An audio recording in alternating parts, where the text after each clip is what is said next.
a tree house in the meadow below the mountain peak, the perfect place for lovers when they play hide and seek. There's a covered bridge at Cripple Creek where the horses always stop. Between the tree house and the covered bridge, that's how Mom and Papa make it. Love in the country where skies are blue. All you'll be dreaming of are the birds and the bees and the flowers and the trees till you're up to your knees in love. There are roses on the trellis and the scent of new mown hay. The clinging vine is jealous on the fence across the way. There's a great big yellow moon above and a breeze to sing a song. Between the roses and the yellow moon, a fella can't go wrong if he makes love in the country where skies are blue. All you'll be dreaming of are the birds and the bees and the flowers and the trees till you're up to your knees in love.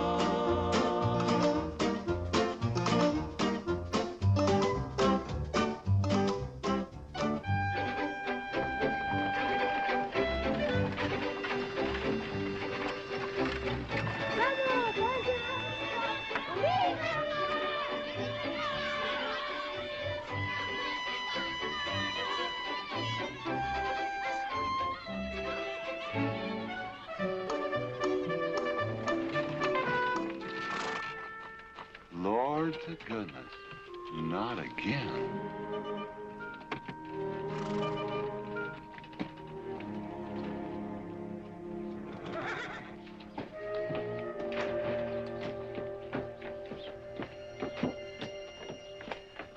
Howdy, Drago. Morning, Curly. Makes 7 times this month he come home swoggles. 6. 7? 6. Once was his birthday. That don't count. Give me my bucket. Didn't have anything for breakfast but 2 raw eggs and a mug of honey. No. Curly! Yes, boss. Don't say it's a fine morning or I'll shoot you. Get out of here, Bunyan. Good morning. Morning. Carlos, what are you doing up there? I hope I get it this time, Mr. McLintock. My brothers, they got the big hats already.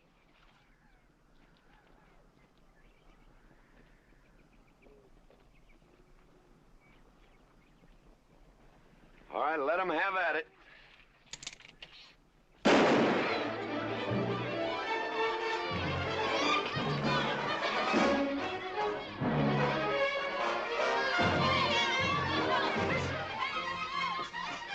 Get over it. Did you only me drive? You promised me you would sometime. No, yeah. Boss, you better watch that turn onto the road. Yeah. You're gonna kill both of us one of these days. Thank you, Mr. Boss!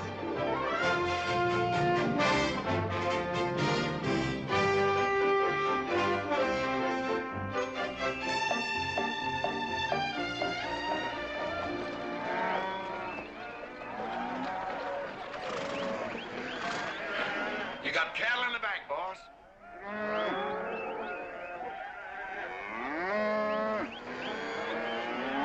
Yeah. Give it up, yeah.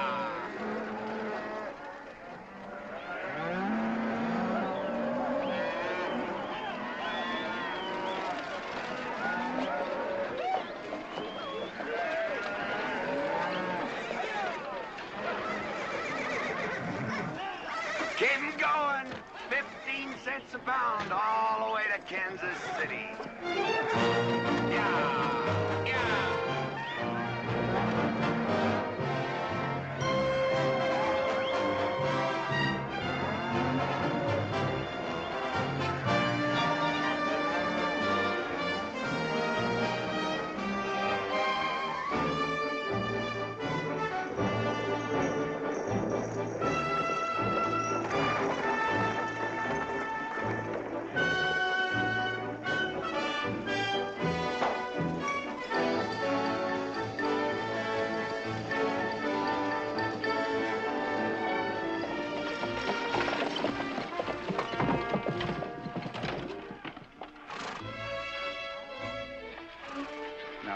There's one old pensioner I wished you would pass up.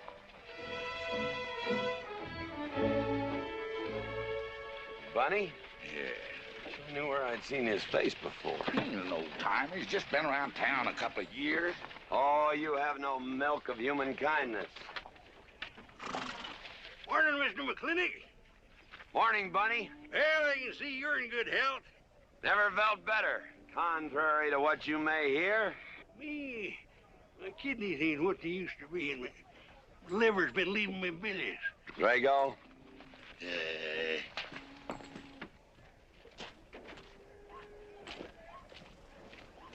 Hello, Ben. Hey, McLintock. Drago, throw that in the buggy. Yes, sir. The scrubby bunch of Sooners, huh? They are at that. Well, it ought to make Douglas happy, lining his pockets with land fees. What are we gonna do? I don't know what you're gonna do, Ben. Me, I do nothing. 200 families. Quarter of beef a week per family.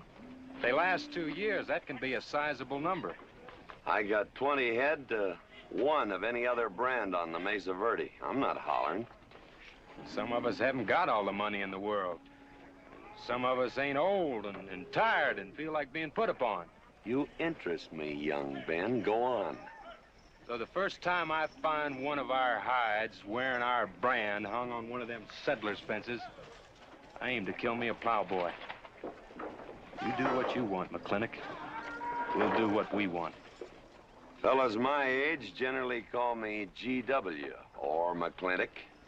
Youngsters call me Mr. McLintock. All right, Mr. McLintock. Not because I'm afraid of you. You're the big he-stud of this country. And I reckon a fella my age should call you Mister. Full grown now, GW. He's a half owner of the spread. I made him a full partner the day the doc gave me the long face. Well, you want him to vote the first time this territory becomes a state, don't you? Of course I do. These settlers get burned out, there'll be a lot of hollering that this country's too wild to be a state. We'll go on being a territory some more, with a lot of political appointees running it according to what they learned in some college where they think that cows are something you milk, Indians are something in front of a cigar store.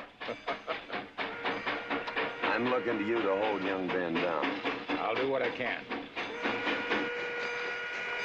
Come on over to the house once in a while. We'll rack up a few hands of stud.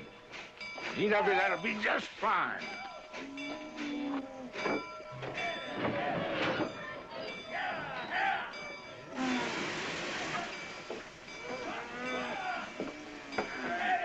It's a nice morning, ain't it, boss? Everybody's entitled to their own opinion. Like that again, eh? Here's something that'll cheer you up. About 1,000 head. I figure they'll bring about 1,250. They're not as fat as I'd like to ship. They all off the North Range? Yes, sir. Settlers. Every one of them with a plow and a Bible. Not the slightest idea what the range is for. Drago! Drag out that hog leg. Yes, sir. Give me some attention. Yeah! People! People! People! People!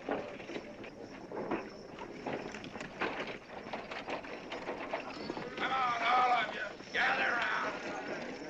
People, come on. Gather round. I'm McLintock. You people plan to homestead and farm the Mesa Verde. Yes, sir. The government give us each 160 acres. The government never gave anybody anything. Some years back, a lot like you came in. You had a pretty good first year, good summer, easy winter. But the next year, the last rain was in February. And by June, even the jackrabbits had sense enough to get off the mesa. Folks, do you know who that is? That's McLintock. George Washington McLintock.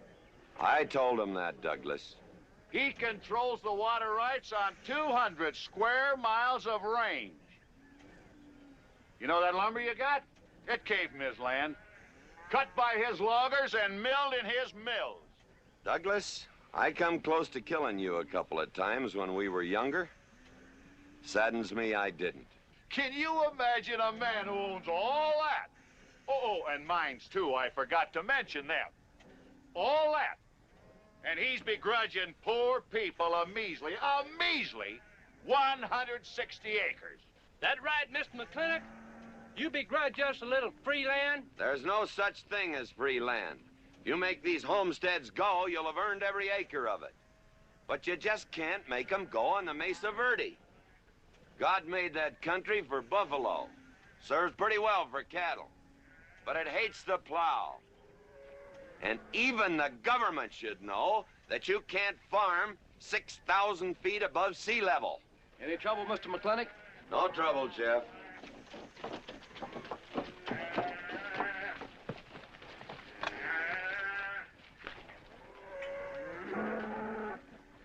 How about you, Douglas? Douglas? Just plain Douglas, eh? And you call him Mr. McLintock. Why? Well, Douglas, I guess it's because he earned it.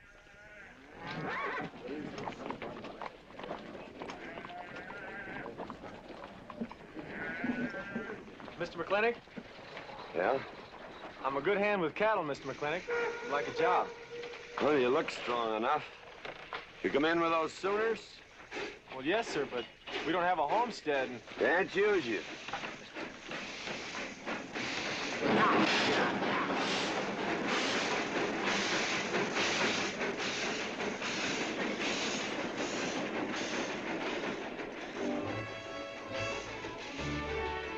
Tough life, ain't it, Sonny? Hell, ain't much future in being a farmer around these parts.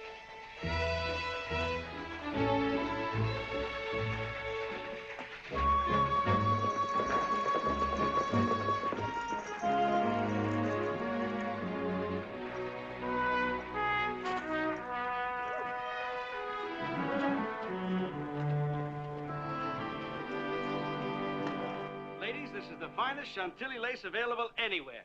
Chantilly, Mr. Birnbaum. Well, believe me, it's the best. Oh, excuse me, please. Look around. Take your time. Drago, I got 1,000 Havana cigars and 12 of those hats for you over there. Them 12 big hats ain't gonna last long the way some folks have been dipping into that red eye these days. Uh-oh. Good morning, GW. Good morning. I stole some stick candy. Please, help yourself. Come on in. Davy, you can forget about saddling up the horse. Come in here. Problem? Yes. Well, if I were blacks, I'd move Queen's Bishop to King 4. Yeah, you might be right. You know, I was just starting to work this out when the letter came. Letter?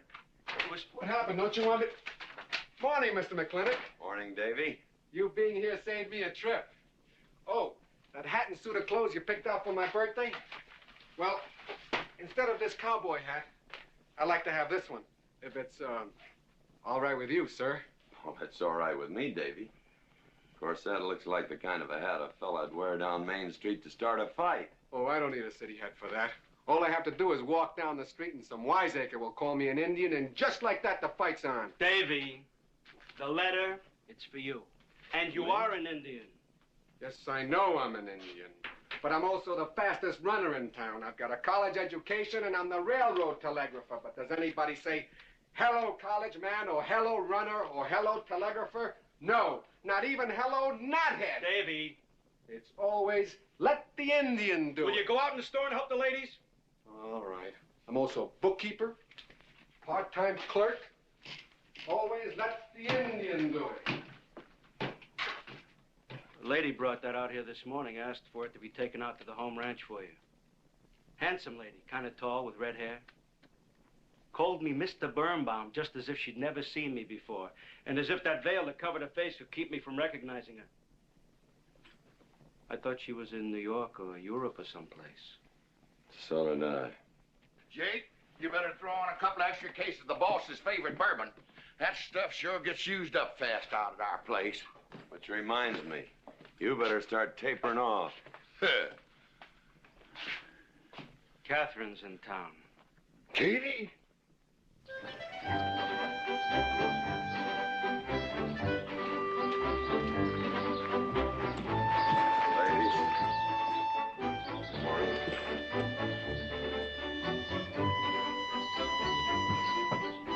Morning, Mr. McLintock. Morning, Mr. McLintock.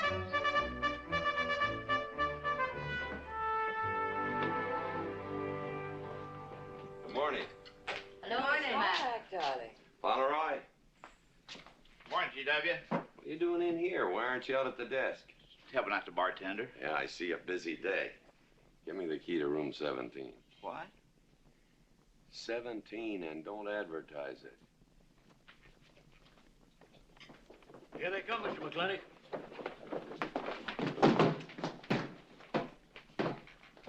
Set 'em up. Beer, whiskey. Day off?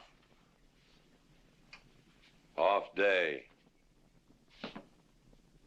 Wonder what he's so preoccupied about. Haven't you heard? No, what? Katie's back in town. Katie? Yes, dear. The social arbiter. Well, hi, Sonny. Good morning. Oh, He sure is a quiet one. Mr. McLintock, I don't want to bother you. I'm sorry, boy. I told you, no job.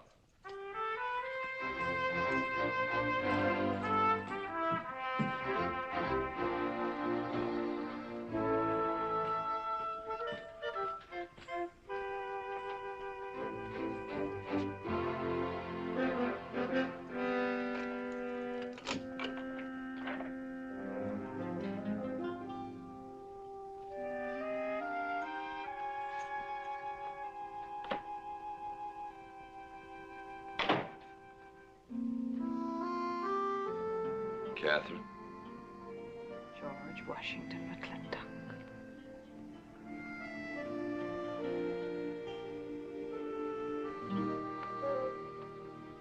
I thought you'd want this.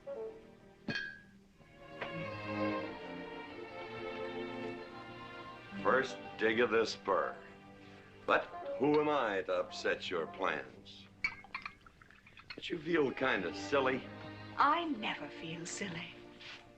It's because you have no sense of humor. Why couldn't we sit down in the hotel dining room and talk about whatever it is you want to talk about? Or why couldn't you just come over to the house? And have everybody know that we're meeting. Everybody knows, and what's the difference? We're married. That is something I should like to change.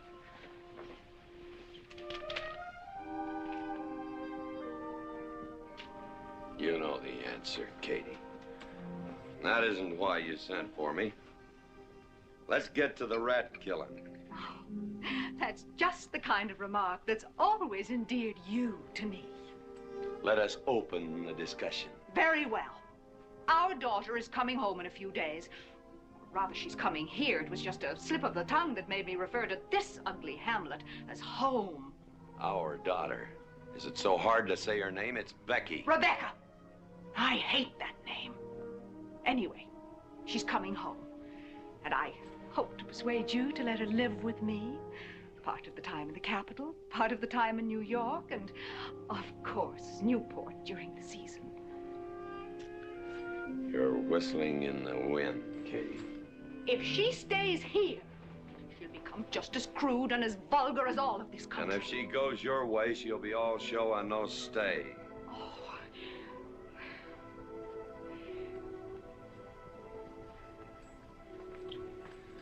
No go, Kate. I hate you. Oh, how I hate you. Half the people in the world are women. Why does it have to be you that stirs me? Animal. That's the story. I saw your picture in the paper at the governor's ball. You were dancing with the governor. But at least he's a gentleman. I doubt that. You have to be a man first before you're a gentleman. He misses on both counts.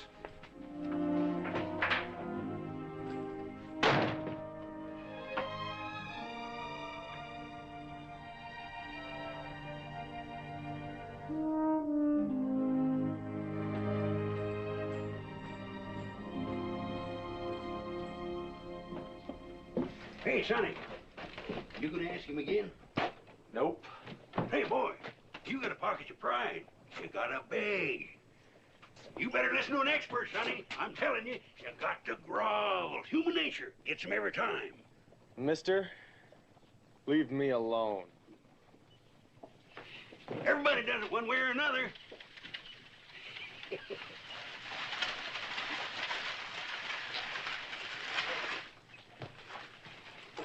About that job, Mr. McLintock. I already told you, son, I've got no need for farmers, or use for them. Just 1 minute, Mr. McLintock. My father died last month. That's how come we lost our homestead. I've got a mother and a little sister to feed. I need that job badly. What's your name? Devlin Warren. Well, you got a job, son. See my home ranch foreman. He's over at the corral.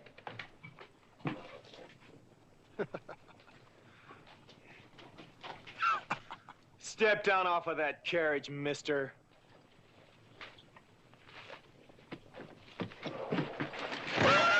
Hold that hog leg. I've been punched many a time in my life, but never for hiring anybody. I don't know what to say. Never begged before. Turn my stomach. I suppose I should have been grateful you gave me the job. Gave? Boy, you got it all wrong. I don't give jobs, I hire men. You intend to give this man a full day's work, don't you, boy? You mean you're still hiring me, Mr. McLintock? Well, yes, sir. I mean, I'll certainly deliver a fair day's work. For that, I'll pay you a fair day's wage. You won't give me anything, and I won't give you anything. We both hold up our heads. Where do you live? The settlers' encampment, down by the mine. That's your plug? Yes, sir. Well, hop on him, and we'll go get your gear.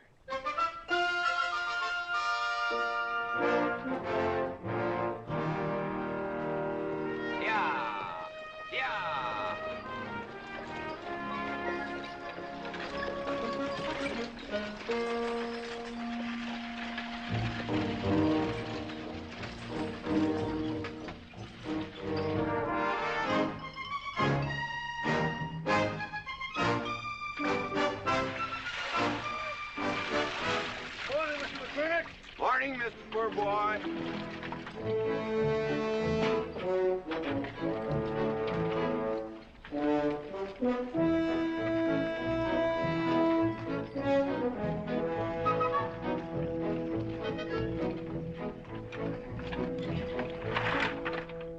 I'm sure that all you fine people are interested in knowing just what portion of this new land will be your new home.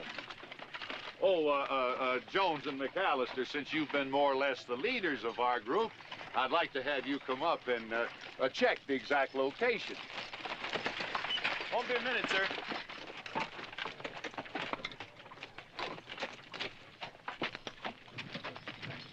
Go after that boy and give him $30.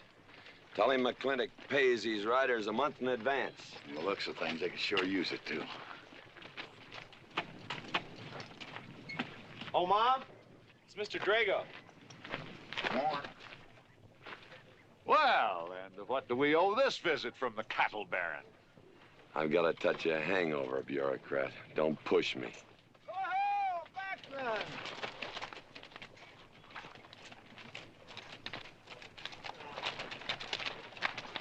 Say, those are Indians. Are there Indians in this homestead land? Friendly Indians, my boy. Oh, McLaglen. Oh, running buffalo. Oh, McLaglen. Long time we don't get drunk together. And it's gonna be a lot longer time, because it's against the law and you're with the sheriff. And if I got my hands full, they came into town to meet the train. The old Indian chiefs are coming home. I heard they'd been pardoned. They don't know when it's arriving, this week, next week, or next month. So in the meantime, I've got to do something with them. Could I cut out a couple of head of your steers to feed them? Otherwise, some of these settlers' milk cows are going to disappear. That's right, McLaglen. Cut out whatever you need. Sheriff, are you going to camp these savages with all these settlers? You're asking for trouble. Mr. Douglas, I already have plenty of trouble. Please stay off my back. Running buffalo. Bring your people over to the clay slide. Go. Hello, Mr. McLaglen. Tiny Mouse, it's nice to see you. You wouldn't believe it now, but 20 years ago, she was a mighty handsome maid. 20 years ago, you thought so too, Mr. Douglas.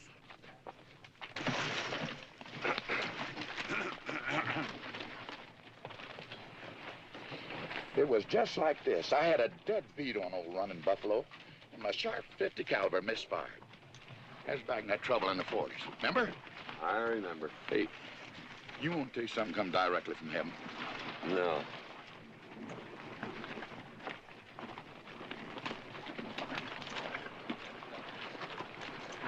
Where'd you get this? That boy's mama baked them.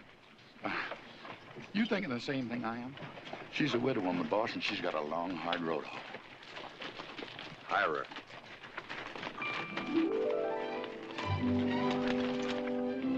I always said you had a heap of sense. Mr. McLintock, this is my mother. Your mother? And my sister. Pleased to meet you, Mr. McLintock. Ma'am, this here's my boss, and he has few choice words to say about your biscuits. Yes, Mr. McLintock? Huh? They're great.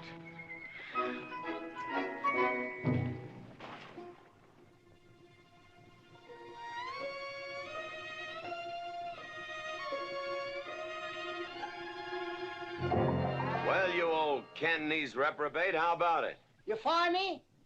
I kill myself. I'm not talking about firing you, I'm retiring you. You've been rustling food for us for 30 years.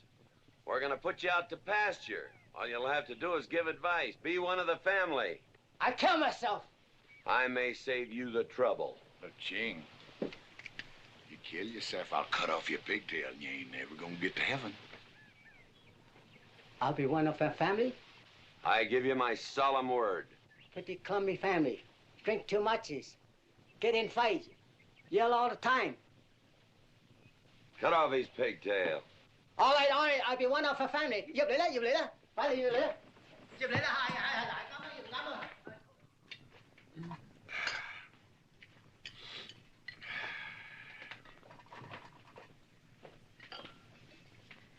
I hope everything is satisfactory. This is such a big house, it'll take me a while to get used to things. Now, please don't hesitate to tell me if anything is wrong. No bird's nest soup. Otherwise, just fine. Everything on nicely, finally. ma'am. Best apple pie ever had. Curly's right, ma'am. Hated to leave that last bite. Shall we celebrate with a drink? Carlos, come in and help me with the dishes. Alice, you want to help too? Yes, Jacob. All right, pitch in. Now, I'll wash and you get some dry. Is that good here?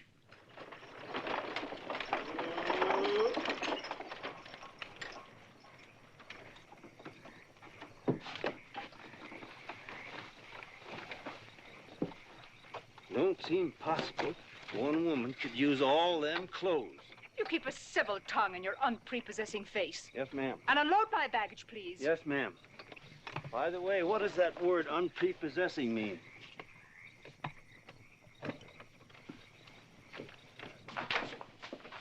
Miss McLintock. Oh, hello, Carlos. Run and help the driver with my luggage. I couldn't trust anyone else in this house to do anything correctly. Luggage? Give him a hand, Curly. Yes, boss. Mr. McLintock? Are you moving back in? Yes, but nothing has changed except my place of residence. And I'd be willing to put up with savages rather than be denied the company of my daughter. And I'm proving that by moving in here. Mr. McLintock, since it's my first day, would you excuse me if I, Go ahead. Oh, Catherine, this is, Dev Warren. He joined the outfit today. Please, ma'am. Thank you. Well, how refreshing. A polite young man here. Where did he come from? He's a farmer. A farmer? Well, I'll be doggone. Kate, welcome home. What on earth are you doing in that idiotic-looking outfit? And don't you dare call me Kate. That's my butling suit. I'm butling for the boss. And I'm sorry, Catherine, that Kate kind of slipped out from the times I remembered you as being nice people.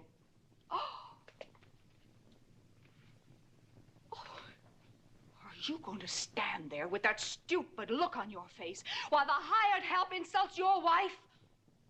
He's just ignorant. He doesn't know any better than to tell the truth. And I can't help this stupid look. I started acquiring it as you gained in social prominence. Mrs. McLintock, where do you want I should What? Put him in the master bedroom. Yes. But move Mr. McLintock's things into another room. Oh, the one back of the stairs would be best so that he can't wake up the entire household when he comes home every night. Just before daybreak. Yes, ma'am. Oh, excuse me. Here's your cigars, Mr. McLintock. I am Mrs. McLintock. Catherine, this is the cook. This is the lady does the cooking for us. Mrs. Warren, Mrs. McLintock. How do you do?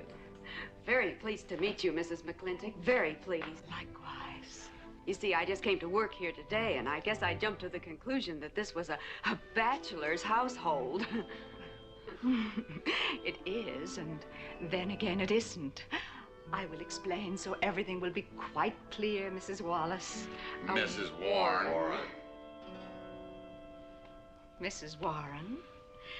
It has been a bachelor's household for quite some time. And it will be again, just as soon as I am out of here, which will be as quickly as I can make arrangements to take my daughter back east with me. You see, she's coming home from school in a few days, and then we'll be off together, and you can return to conducting yourself as you consider proper in a bachelor's household. Katie! Shut up! Until then, I am mistress in this house, and I will give the orders. Want my breakfast served in bed? Let her. Ain't you gonna say nothing, boss? Breakfast in bed. No. One poached egg, tea, toast. Oh, GW. As soon as my things are put away, I want to talk to you about Rebecca. Yes, Mrs. McLintock. Indeed, Mrs. McLintock. Of course, Mrs. McLintock. The toast, lightly browned and unbuttered. Of course, ma'am. Wait a minute now, boss. Where do you think you're going? I just remembered I got a date. But she said she wanted to have a talk with you. I heard.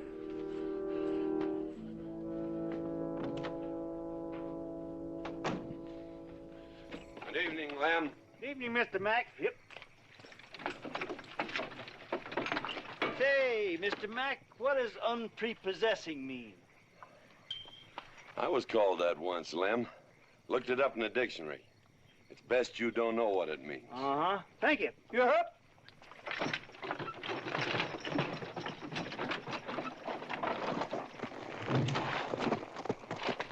Hey! What am I gonna tell her when she asks where you went? When in doubt, tell the truth. She wouldn't expect that from you anyway. Where's Mr. McLintock going? There he goes, burning his last bridge. You see a yellow streak about a foot wide running up down his backbone. Well, Mr. McLintock? He ain't afraid of nothing. I once thought that.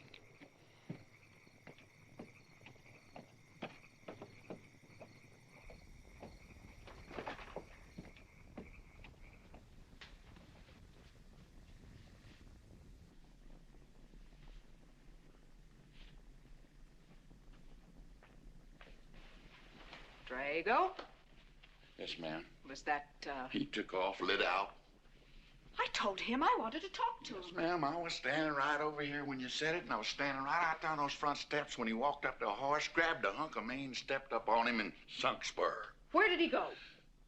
Last time I saw him, he's going east. But you know him, he's allowed to go north, south, or west. Get me a carriage. Yes, ma'am, but... But what? Maybe you shouldn't follow him into maybe where he's going into. What does that mean? I don't know, but I wish I hadn't said it. Just get the carriage. Yes, ma'am. What happened? Get the Bruce. Baruch? Hitch it up. She wants to go to town. But Mr. McLintock never said anything to me about it. Look, young fella, I'm the ramrod around this place, and you better start giving me a yes, sir. You're gonna get the roof of this house pulled down on your head. Yes, sir.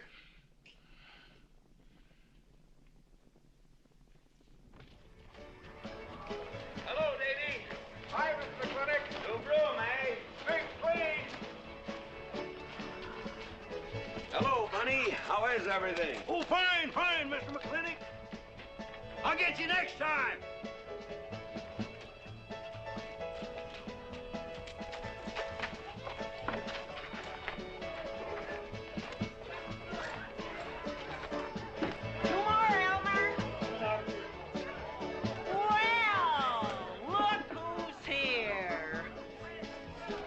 be, Mac?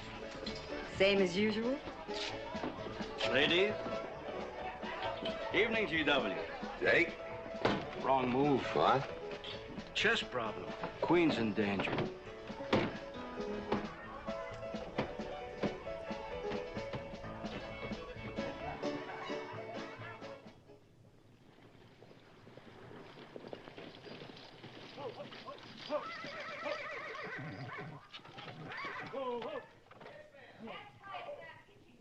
I suppose you can do that. Camille, you're on your own. Mr. McLintock?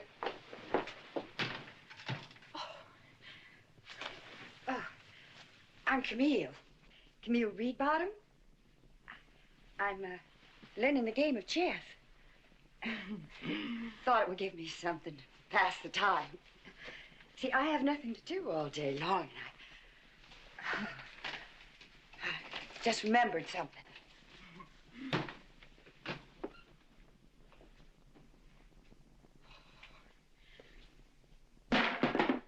Catherine, I didn't hear you come in.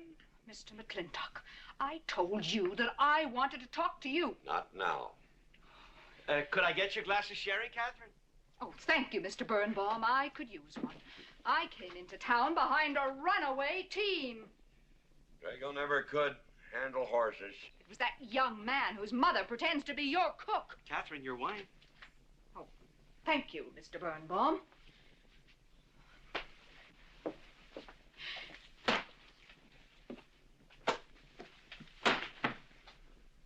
Now, Mr. McLintock, we have an awful lot to talk over. First thing I learned about Indian fighting was to wait for daylight. What has our conversation got to do with Indian fighting? Indian fighting is good experience for our kind of conversations. Oh. It'll wait, Catherine. Evening, Sheriff. Mr. McLintock, we had quite a ride out here. Oh, I finally got that team settled down. It's your move. No, it's your move. I just castled. Oh. Now, look here. You're not going to sit here all night long and play chess when the matter of our daughter remains unsettled. I am going to remain here and play chess, and the matter of our daughter is settled. She stays. Oh, such stubbornness. Catherine, your hair. Oh, it is a mess after that awful ride. No. It's just that I haven't seen you for a long time. And it seems to me the last time I saw you, your hair was a little darker, no?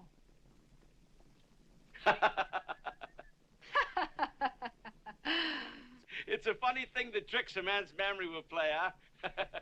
Mr. Birnbaum, I think that you've completely lost your mind. You have done something to your hair. I have not. I had it been none of your business. I'm certainly not going to put myself in the place of those blondine trollops that you seem to prefer. Take it. Huh? Oh. Fill it. Oh.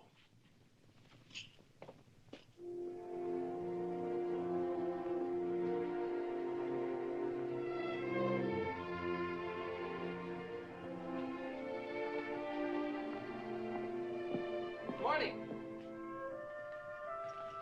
You fellas still at it all night? McLintock never quits. But a Birnbaum has to. Besides, the game is over. You got me. Oh, no, Mr. Birnbaum. You still got a good game. Oh, you play chess. Please, take over.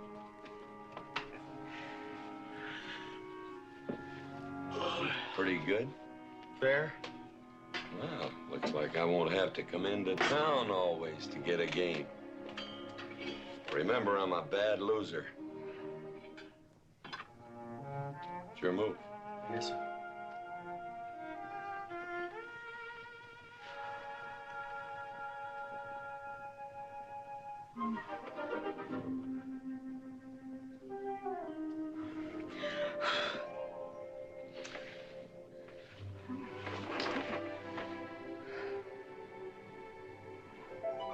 Good morning.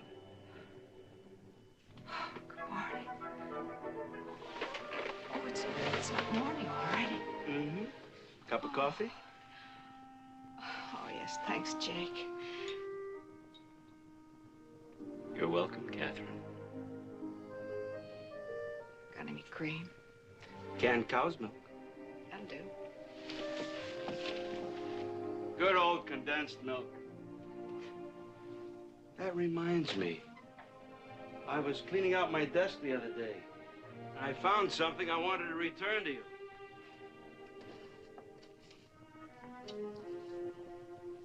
Here it is.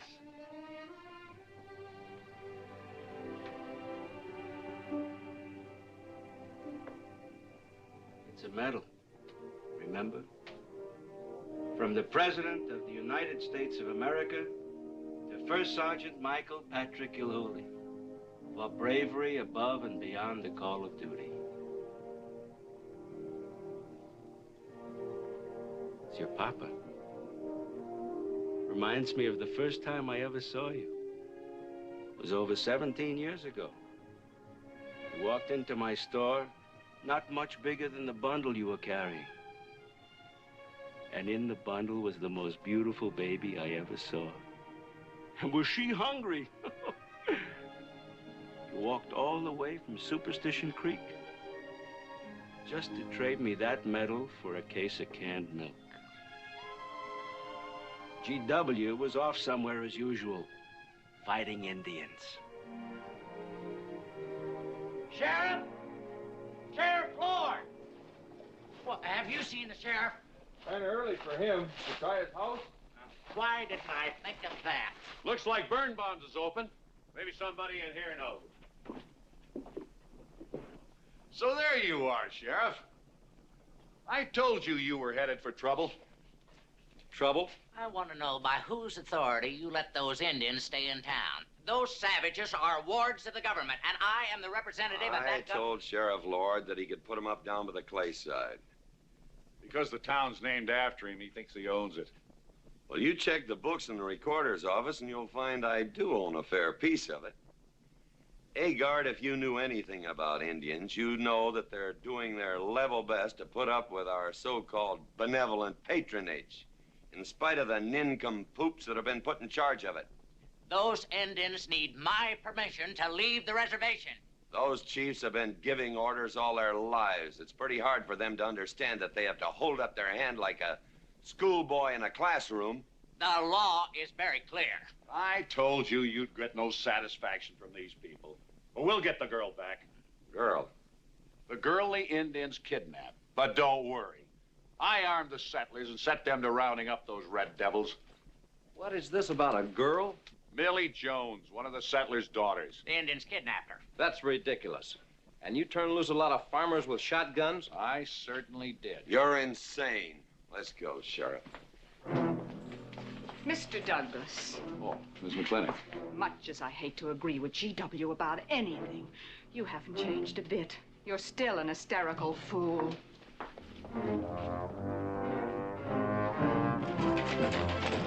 Come into town, I got worried. What about? Thought maybe Katie shot you. Not yet, Drago, but it took restraint.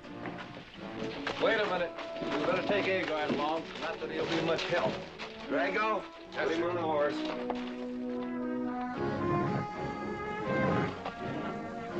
Just a minute. Well, I'll drive. Yes, sir. Agard, what are you doing? Agard! Agard, this is serious! Stay with him, Agard! Stay with him!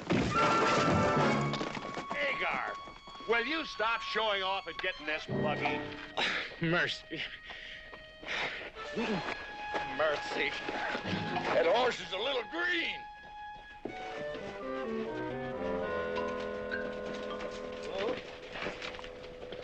Let's go. yeah.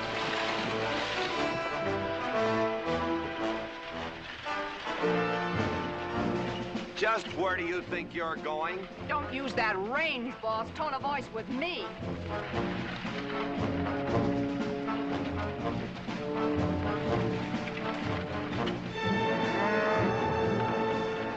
Carter! Headed for Mr. Poor Boy's mine. Mount up some riders. Right, boss. You heard the man.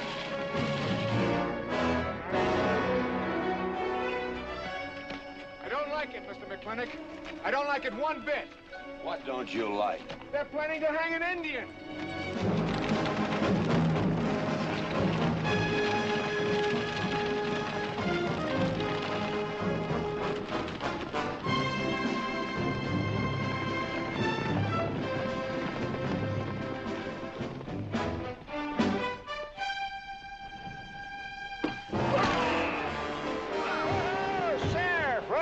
funny. Where's the whiskey?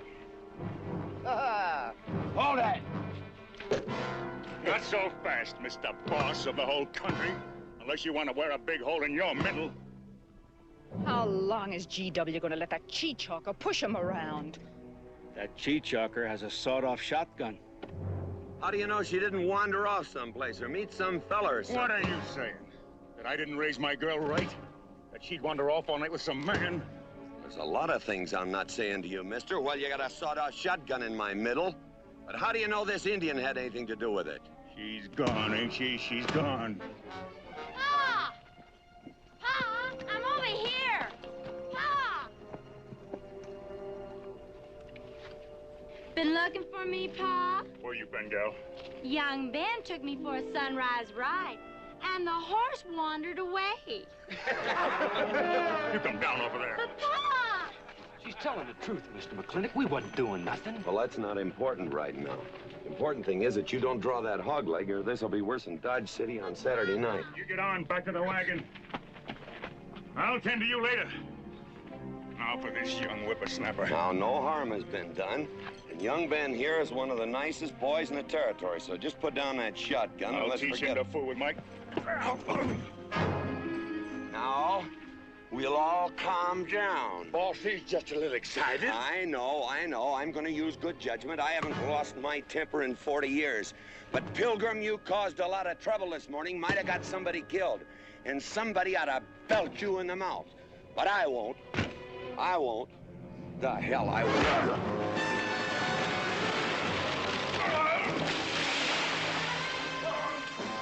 McLintock Riders!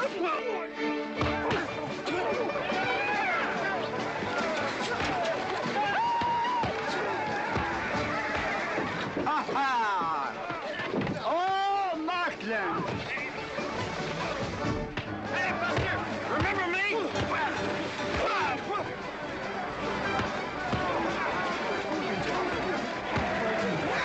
Hello, sir. Nice party.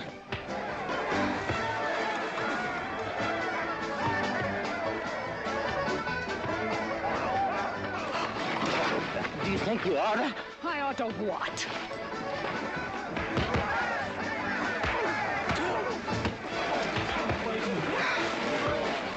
Why, you think?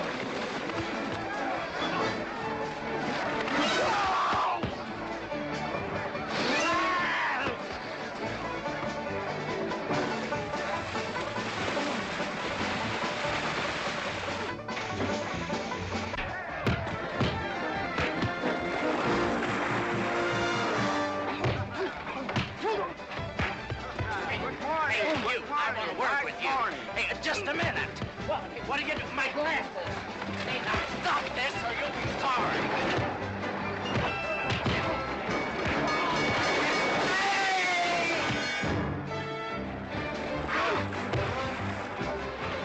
Stay out of this, Jake. It's everybody's war!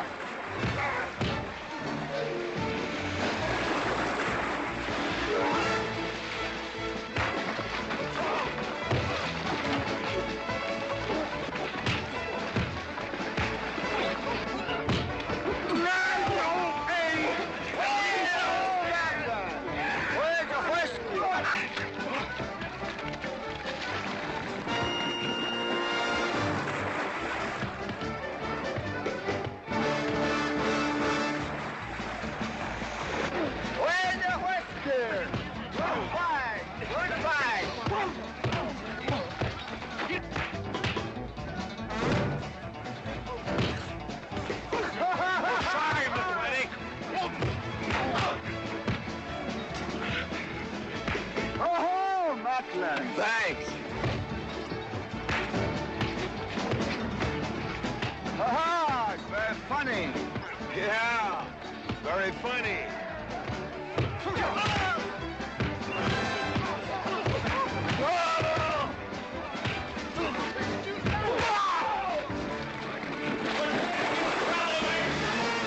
Guys, Mr. Douglas, I'm sorry.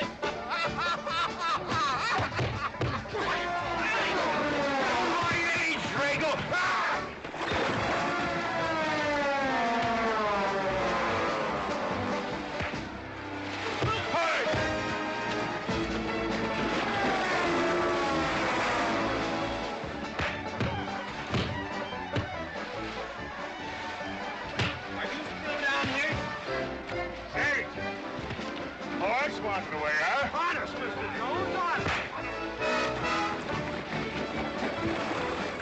Oh, get out of my way. Nice left. Thanks. And I went to college. For this, you don't need college. You're not getting me down there.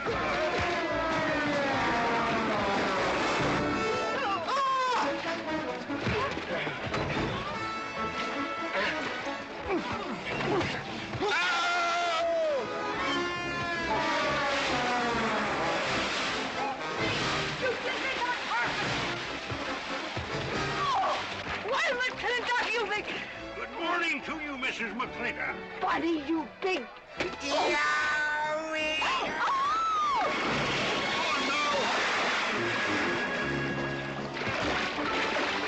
G.W. McLintock, you big, great big clumsy... Well, it's pretty hard to control yourself. People!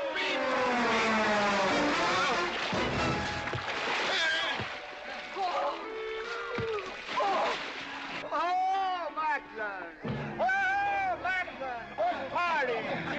No whiskey. We go home.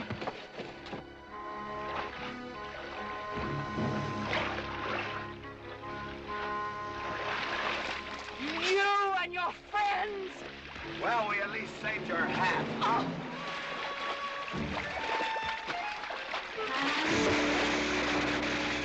Where is everybody? Oh, for heaven's sakes.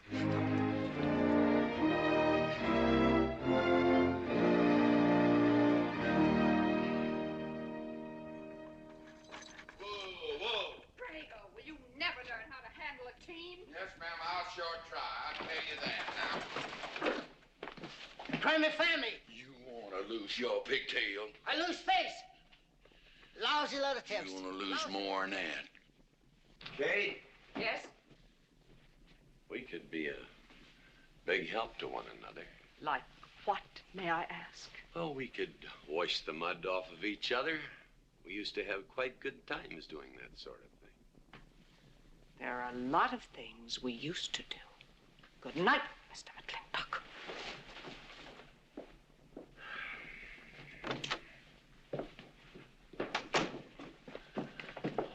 Any luck?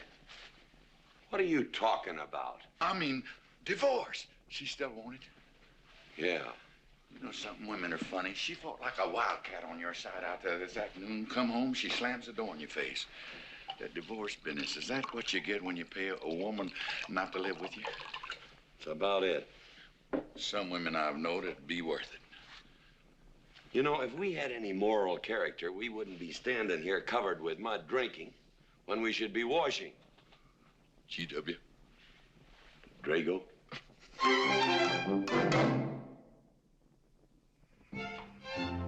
Miss Warren, these biscuits. Mmm. Oh, thank you, Drago.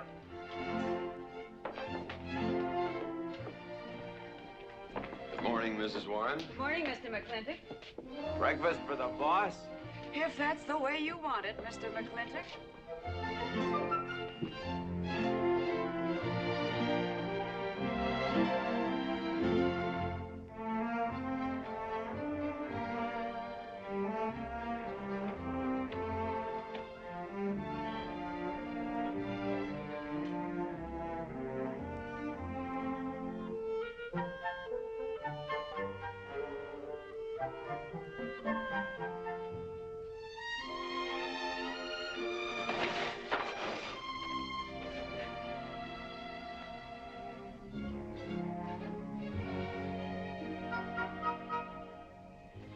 One poached egg, tea, toast, lightly browned, and Why, Mrs. McLintock, you have a black eye. I do.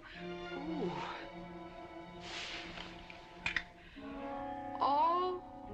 Oh, and Becky's coming home today. And that's not all. There's a little something we'd better get settled. There are no men listening now, so we can be ourselves. Oh, sure, I let you get away with all that guff the other night. But now that we're alone... When I want the opinion of the hired help, I'll ask for it. You know, you could wind up with two black eyes. What? Oh, I realize you had to put on that big act. We always have to just before we get ready to forgive them. Generally for something they haven't done. But you and I both know that's just to keep them from getting the idea they run things. McLintock give you that black eye? No. Nobody gave it to me. I won it.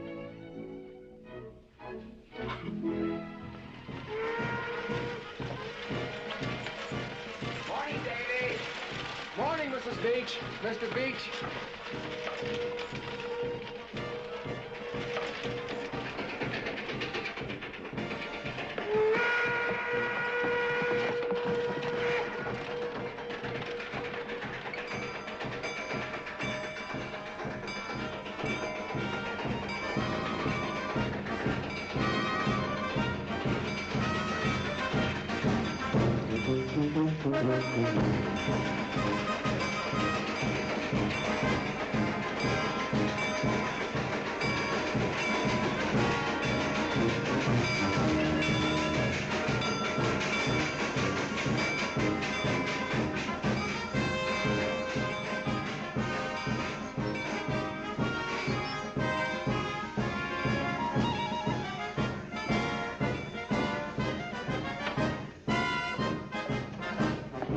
Why, Miss Becky, welcome home.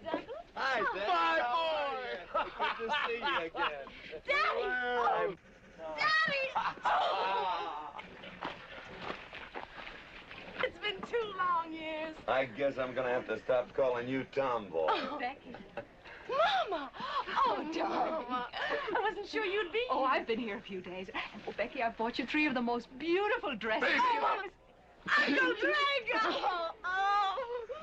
Did you bring your old uncle a coming home present? Sure did. What is it? A mustache cup. And what did you get me? Prettiest Palomino pony that ever packed a saddle. Broke the stand, drowned, tie, and the counter. Oh! Uncle Jake! Oh! What are you doing in Mr. Douglas's tuba? Oh, Mr. Douglas has had a little accident. I brought you a whole shipment of licorice sticks.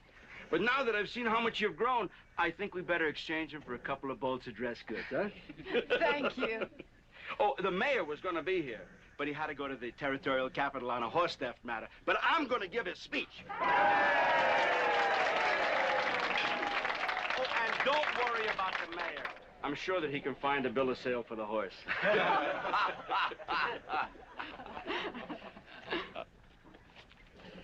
Ladies and gentlemen, we are here to welcome the fairest... What am I doing? We are here to welcome back the prettiest girl that was ever born in McLintock, or in any part of the territory.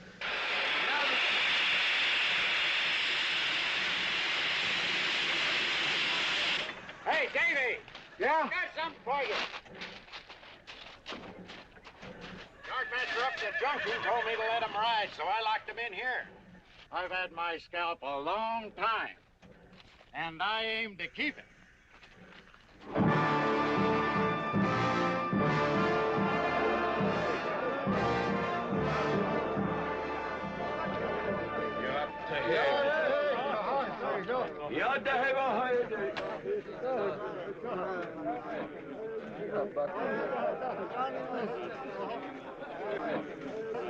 And now she's come back to us. Gone are the pigtails, but the freckles are still on the prettiest face that was ever born in McLintock.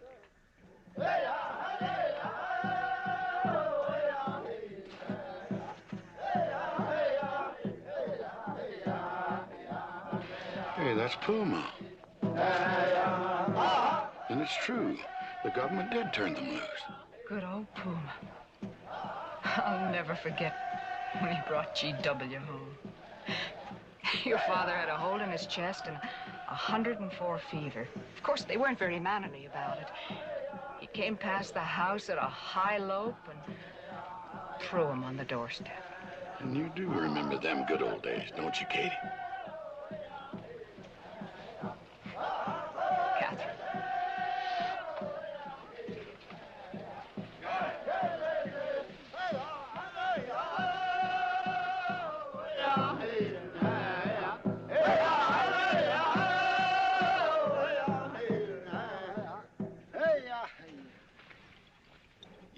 Hey, my friends. Hey.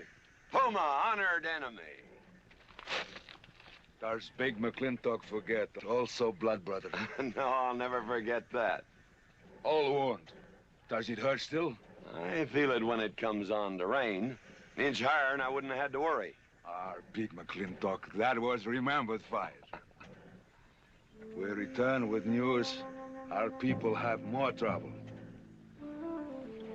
You see, I learned good English now, big McLintock. Learned in white man's jail. But we would have you talk our cause at government hearing. I understand that Governor Humphrey is going to preside at that meeting. Yes, Puma, I'll translate your wishes. Mr. McLintock, could I impose upon you to use your Comanche to tell these chiefs... Puma is chief of the Comanches, and he speaks English very well. Oh, well, your people will have to follow my instructions to the letter. It is the law of the land... Well, now, just a minute. Well, for heaven's sakes.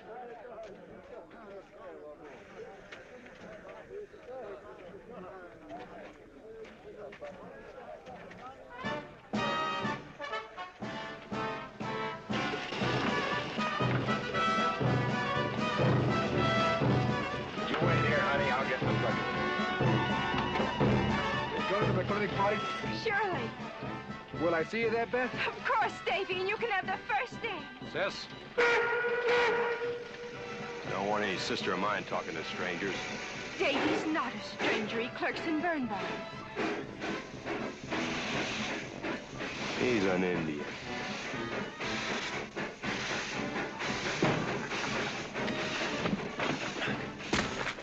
Darn you, Drago! Now look what you've done. Baby, this is Devlin Warren. He works for you, Papa. Dev, this is Miss Becky McLintock. Those are my things. Yes, ma'am. Oh, I'd have known you anywhere, Miss Becky. What do you mean? Oh, I mean, you look so much like your mother. Well, even prettier. Oh, Mr. Warren. Mother's much prettier than I am. Many a fight started with words like that. Come on, get in the buggy. Hello, Ching. We got jelly pie for dinner. Oh. I'm not cooking. No, he's not. Junior! Yes, Miss Becky. You remember Junior Douglas, Mama? Oh, of course. How's college? Valedictorian, 95. Oh, congratulations. Oh, Mr. and Mrs. Douglas, we will see you at the party, of course. Oh, delighted. Well, it'll be pretty hard to keep young men away. Yes, sir. Drago? Yes, boss. Baggage all loaded. G.W. You remember young Junior? Oh, yes. Like father, like son. Mr. McLintock, I hope you don't think I'm being presumptuous in asking for the honor of calling on Miss Rebecca. Well, there she is. Ask her yourself. Well, thank you, sir. Ching, now I'm going to get fired. Get up out of here. Thank you, sir. Thank you. How do you know me, man? I'll see you at the party, Junior! Yeah. Yeah. Yeah, what? Like father, like son. What did he mean, Matthew? Come on, Ching. Grab a root and growl. 我係佢高人，唔認真做工。我係嗰啲人，我死唔係乜嘢生我做啊？我呀，我發火啊！ Well, you're doing a good job, Miss McLintock. Thank you, Miss Flora. Deb, when you're finished there, go over and help Drago with the beer cakes. Yes, Mom. Deb, could you come and help me a minute?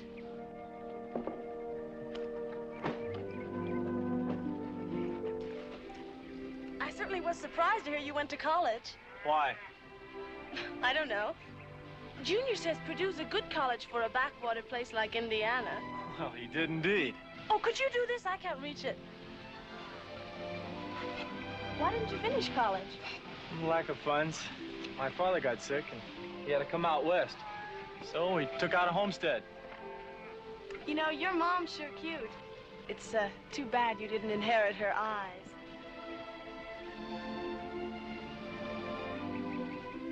Well, you'd been lucky if you'd inherited a few things from your father. Oh, really? For instance? It was common sense, for instance. Common sense? Yeah. You don't see him being fooled by some dude like Junior Douglas. Junior's not a dude. He's nifty. This needs a woman's touch. And besides, he got a letter at college. What sport? Glee club. Very strenuous. Don't you dare hug me! I have no intention of hugging you.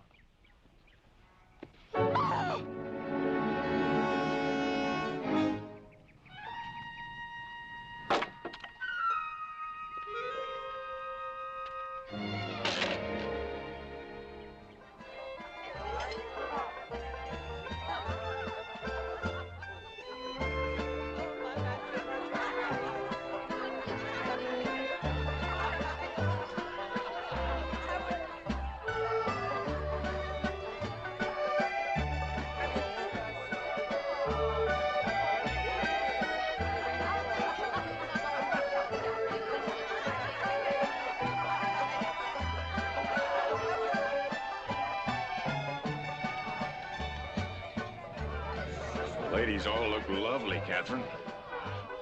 You know, this is a real fine party. Oh, thank you, Ben. Of course, we had to invite everybody. Just everybody. Sorry, GW, but this one's mine.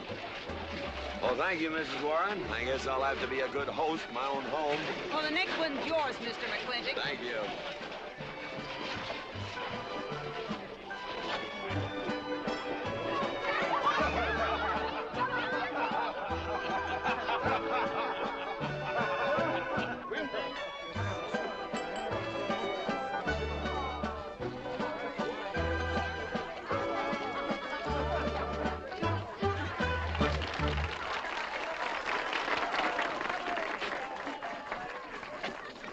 Drago, go and do what I told you to do. Oh, Katie. Catherine, do as you're told.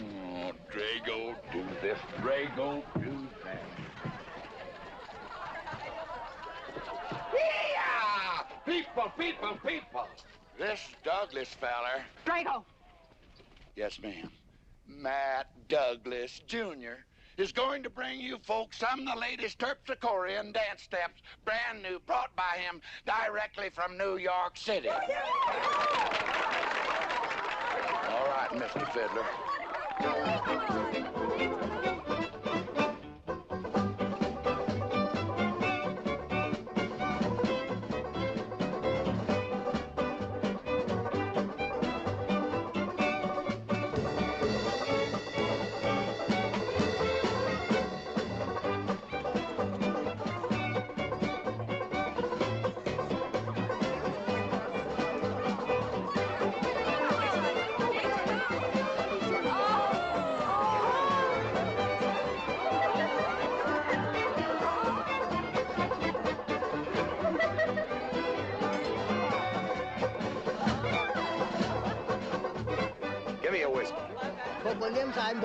What?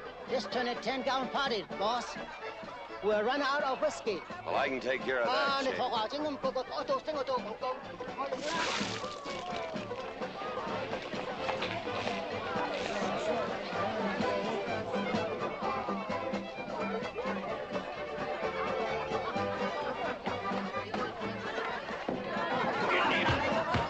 Indian.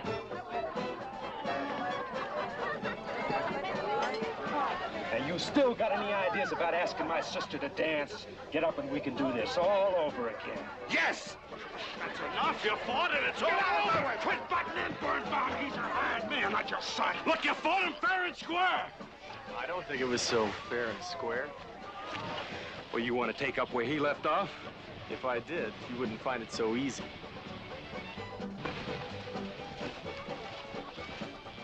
Now we've had enough of this. Well, when are you gonna quit walking away? Just as soon as we're out of sight of the party. A little lesson I learned back home, don't fight in front of women. Well, we're out of sight now. So we are.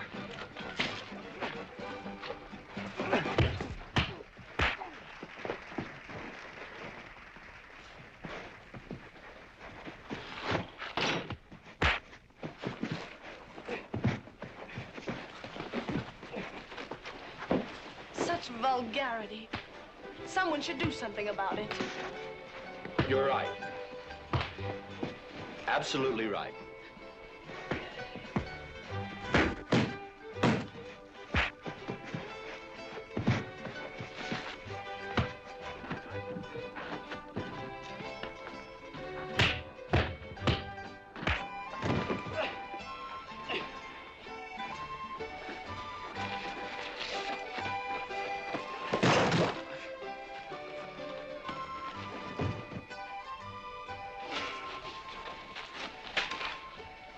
Young man? I'm all right, Mr. McLintock. Pretty fancy fighting for a country boy. 2 years at Purdue, Mr. McLintock, on the boxing team. I never thought any farmer could whip me. But you sure did. Better get him cleaned up. Get him some water, Jake. Yep.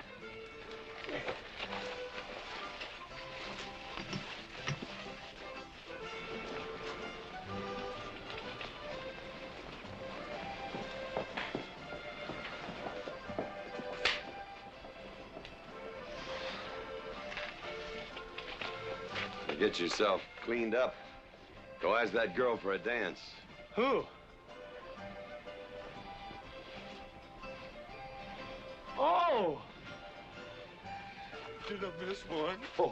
Where is he? I'll find him, that young whippersnapper. Trouble. Where is that farmer boy? Where is he? Where is he, G.W.?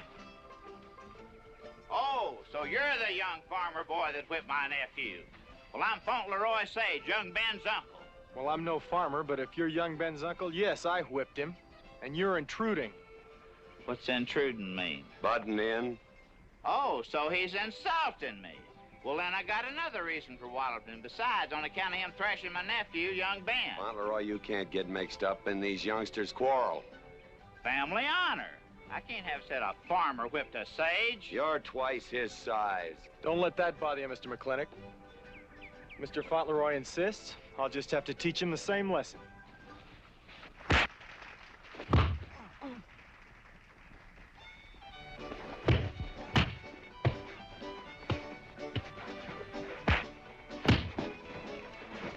Say!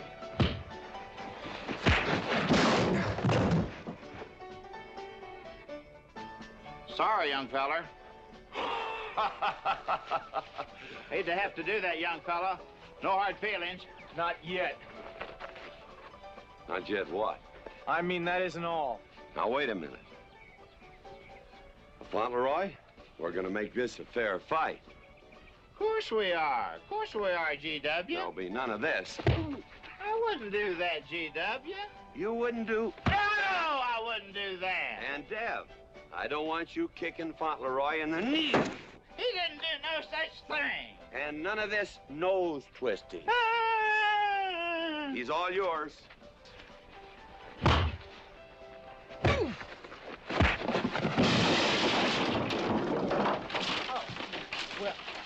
Well, where are my glasses? You all right, young feller? Ouch! I'm all right. This Indian agent will stop stepping all over me. I beg your pardon. G.W. You're just funning me. But I want you to know that boy fought me a fair fight. Well, I'm glad to hear that, Fauntleroy. Here's my uncle. Fauntleroy, what have you been doing? I hope my uncle didn't bother anybody. No bother. I think we'd better join the ladies before they get curious. Drago. Fauntleroy, let's line them all up for a do-si-do. Jake, you think tincture of arnica would help? Could be. Used to help you. Gentlemen, to the medicine cabinet.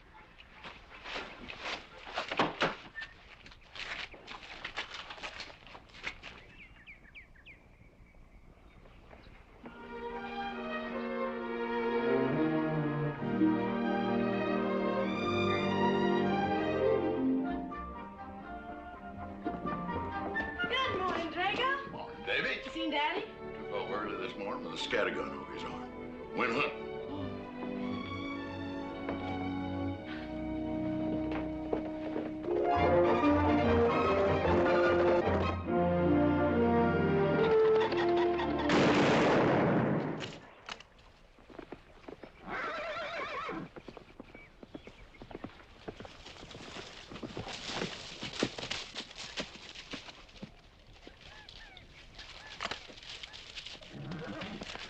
Daddy? Good afternoon. What gets you out so early? There's something I have to get straight in my mind. Yeah? What? Mama?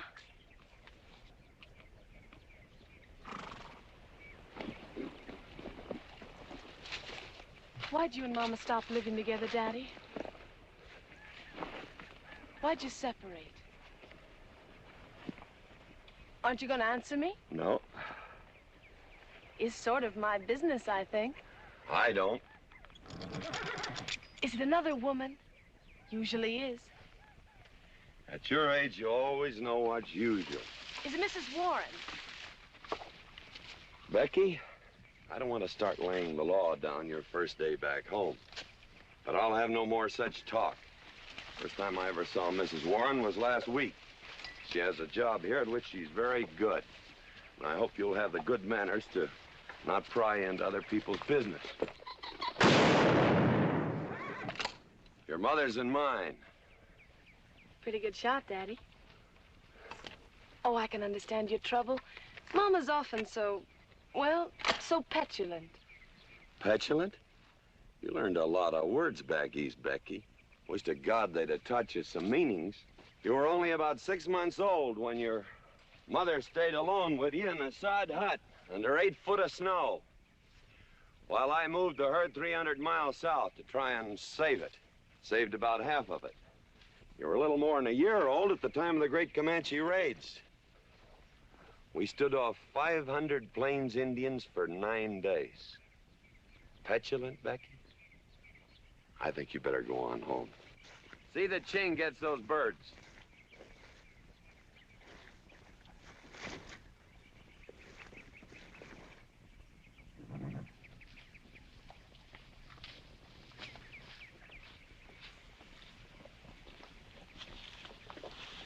Becky, come here.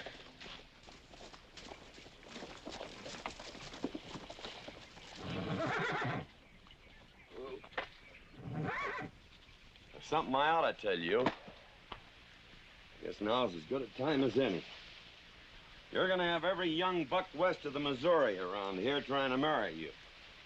Mostly because you're a handsome filly. But partly because I own everything in this country from here to there. They'll think you're gonna inherit it. Well, you're not. You're gonna leave most of it to, well, to the nation, really. For a park where no lumberman will cut down all the trees for houses with leaky roofs. Nobody will kill all the beaver for hats for dudes, nor murder the buffalo for robes. What I'm gonna give you is a 500 cow spread on the upper Green River. Now, that may not seem like much. It's more than we had, your mother and I. Some folks are gonna say I'm doing all this so I can sit up in the hereafter and look down on a park named after me. Or that I was disappointed in you. Didn't want you to get all that money. But the real reason, Becky, is because I love you. And I want you and some young man to have what I had. Because all the gold in the United States Treasury and all the harp music in heaven can't equal what happens between a man and a woman with all that growing together. I can't explain it any better than that.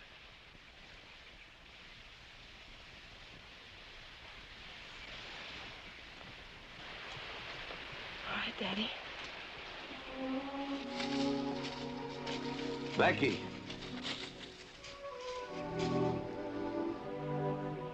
When you're as old as I am, you'll thank me for this. Daddy, I'm full grown. I wasn't worrying about me. I was thinking about you and Mama.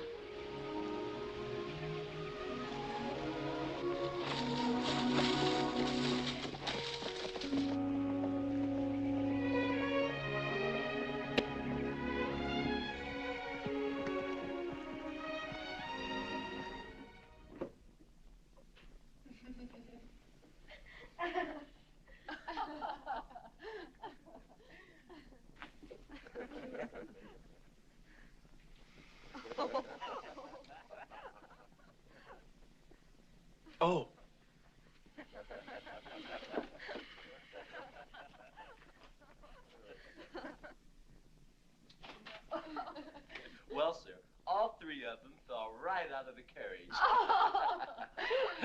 Well, it's getting rather late, Becky. It's bedtime. Oh, Mother. Mm-hmm. He brought this. He must have intended to use it. Oh, well. Sing us a song. Well, if you really want me to. Gosh, I haven't played in You quite know just right for me. Sure. It's the rage now. Oh. Oh. Dev, what are you doing? Oh. I just thought I'd get another cigar. Well, you've got one in your mouth and two burning in the tray. Not move. Fellas want me to play all the time. You're cuter than a baby steer, and softer than a mouse's ear. I want the whole wide world to hear. You're just right for me. You're sweeter than... Oh, no, not that rhythm, Junior. Do it the way they do at the plaza. I know the words. Sure, Becky. Will you sing with me? Of course. All right.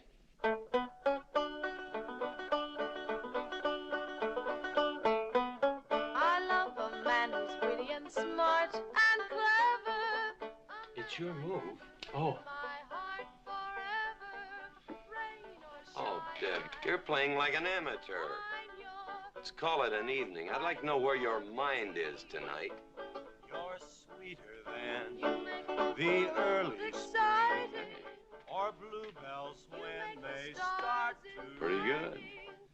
Voice like her father. feel like a king. You're just right for me. Sweeter than honey, finer than wine. I'm sure they found you on that honeysuckle vine. I would melt in your embrace. You disappear without a trace. To die like this is no disgrace. This is the time. This is the place for you. Just Right for me.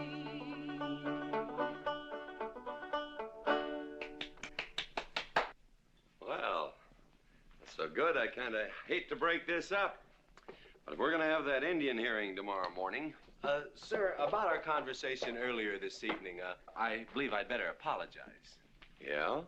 Yes, sir, I've been thinking it over, and when I called you reactionary, well, that's merely my generation's term for your generation.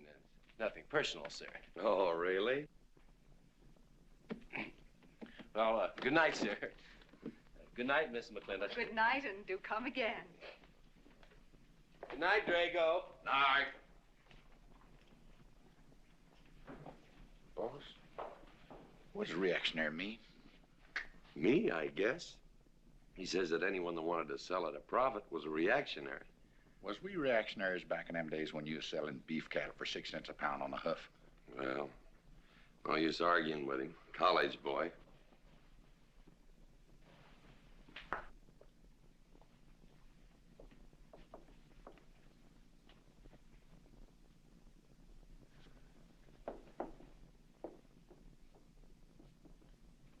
Devlin Warren, if you was my kind of man, you wouldn't let some dude walk off with the prettiest girl west of Denver without putting up some kind of fight. Does it show? Well, what can I do? I'm just one of her father's employees. I'm just a hired hand around here.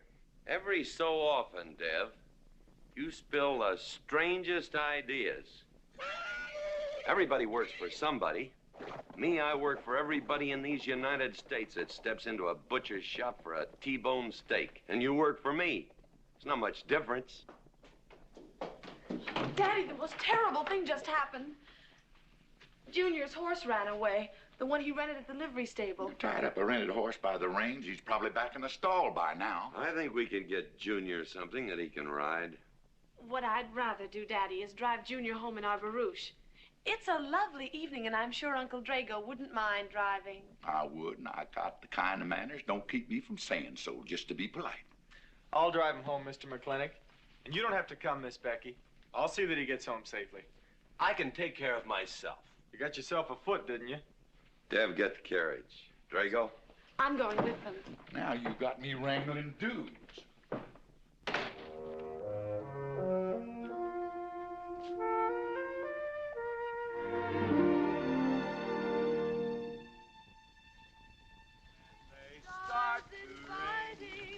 You make a man feel like a king.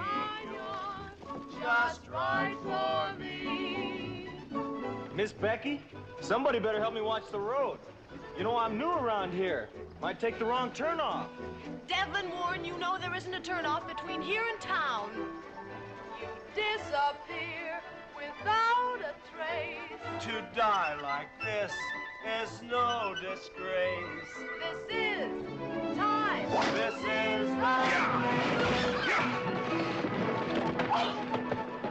Devlin Warren, what are you trying to do? Kill us? Rather have your friend drive? Yeah!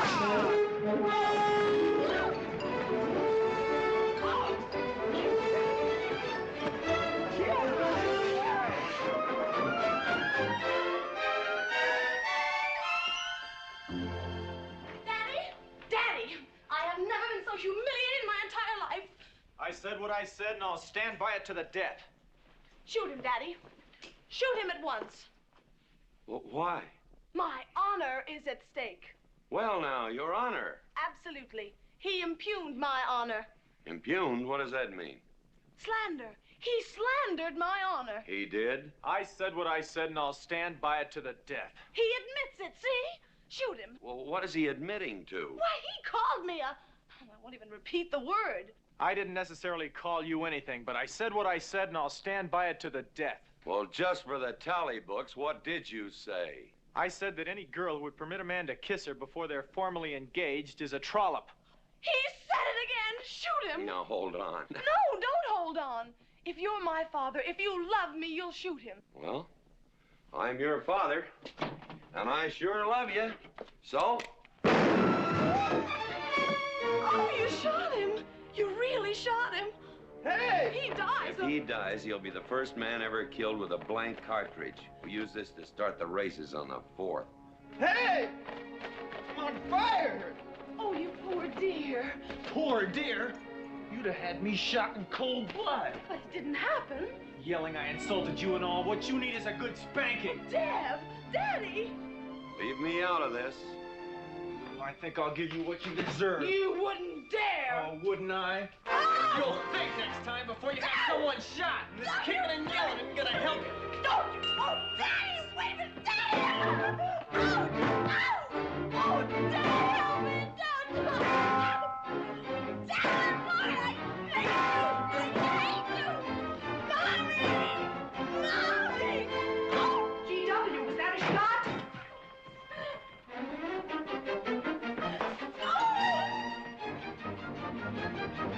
Oh, Becky, what happened? He spanked me!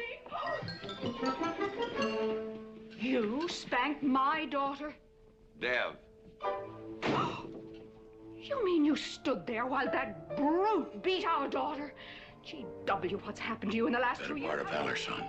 Oh, isn't it enough that you've always treated me like a squaw without subjecting dear, sweet Becky to this crude, vulgar way of Catherine, life? you women are always raising hell about one thing when it's something else you're really sore about. Oh. Don't you think it's about time you told me what put the burr under your saddle about me? I don't intend to stand here and hold a midnight conversation with an intoxicated man.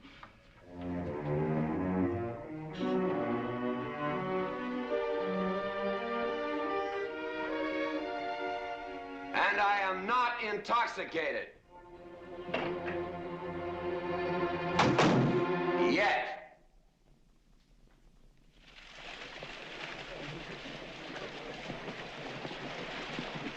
Hello, Governor! Hello, Governor!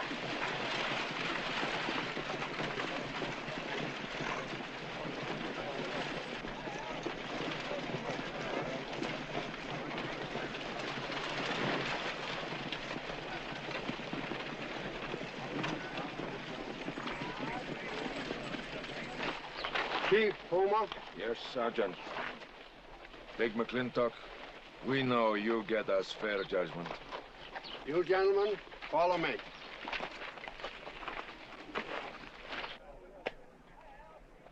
Well, Jake? GW?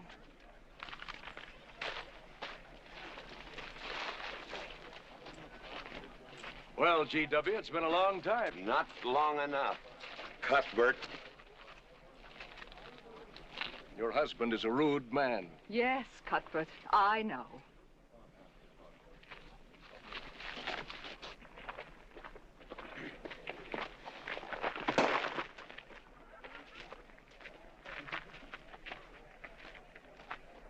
Where you want the Indians, Mr. McLintock? Mr. McLintock is not running this hearing. Sergeant, seat those Indians. Yes. Gentlemen, be seated. You know, the whole tribe here want to come into town. Proceed, Lieutenant. This hearing is now in session. Governor Cuthbert Humphrey is presiding. Good luck, Daddy. Afraid it's a packed court. Government Edict number 826 has ordered that the Comanche Nation be transferred from their present reservation to Fort Sill. It is the government's claim, as filed by Indian Agent Agard, that these chiefs, after being released from prison by a kindly government, did then rouse and incite defiance among the tribe against said order. It seems, gentlemen, that although some of these chiefs speak English, Chief Puma is quite at home in our language, they have chosen Mr. McLintock to be their spokesman. I speak for the Comanche. Or rather, I offer this translation. Proceed, Mr. McLintock.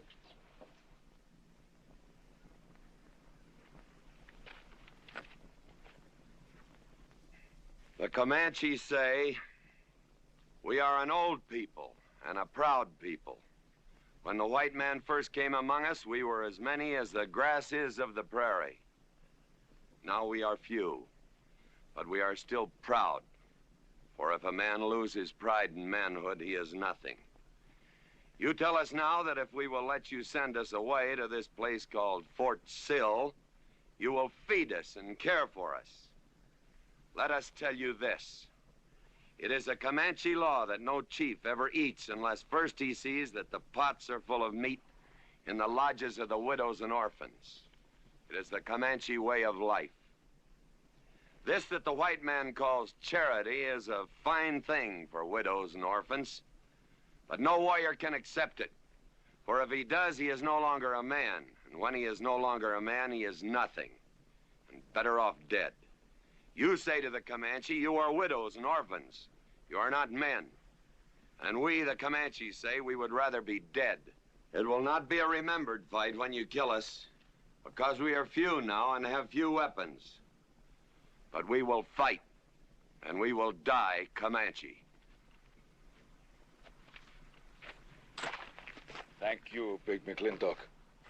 Am I to gather that Comanche defy the government of the United States? Yes, you may gather that the Comanche defy the United States government, or at least this commission. Gentlemen,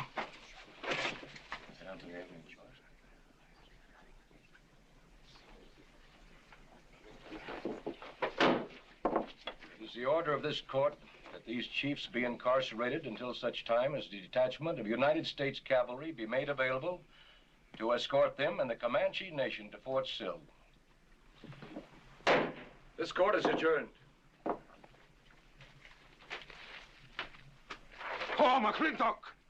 You are important chief amongst these white people. Sway them. Have them give us few guns to make the fight worthwhile. Let us have one last remembered fight for end of Comanche. I almost wish I could arrange that, Puma. Ahalani cha. Ahalani cha. Sergeant. Yes. Let's start. Carry on. Gentlemen.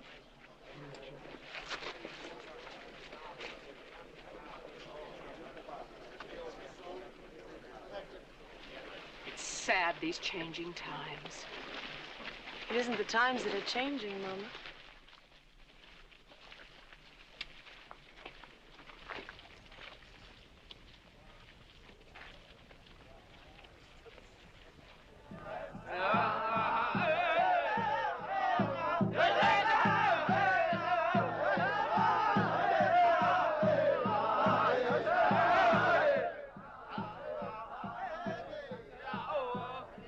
GW. Hello, Lem.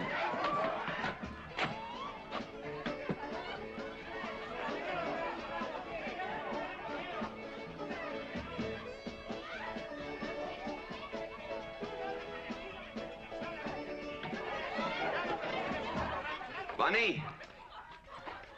Oh, howdy, McLintock. I figured you'd be belly down drunk by now. I've been doing some drinking, Bunny. Is that boxcar still on the siding? Well, sure, but... But what? Well, I don't like it. You don't, eh? You figure if them Indians get out there and lead the cavalry on a wild goose chase, that great white father's going to get nosy. Get nosy, and he'll investigate. And when they find out how that side-saddle governor's been messing things up, they'll give those Indians a fair trial. That's live ammunition in that boxcar.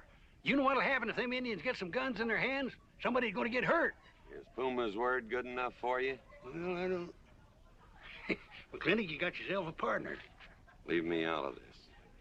Hey, McLintock. Good night, Bunny. Good night, Governor. There is the Katie with her light red hair, sweet as the roses on a summer air. I'll find her somewhere while the moon is high and tell her that I love her, and I'll love her till I die. Katie Gilhooly, come rest home. Katie, Catherine Gilhooly McLintock, where's the woman of the house? Mr. McLintock. Oh, there you are. Mrs. Warren. Oh, good evening. I waited up for you, Mr. McLintock. Oh, how nice. I want to talk to you about something. Delighted. 309 times straight. I beg your pardon? 309 times straight without a miss. Gotta be a record. I suppose so. Now, Mr. McLintock, what I wanted to say... 2-pound Stetson, 6-inch brim, 53 feet in the air. It's gotta be a record. I'm sure it is, but the reason I waited up... Dagnammit, woman, can't you hold that glass still? Of course, sir. Now, down the hatch to my world's record. Down the hatch. Yes, sir.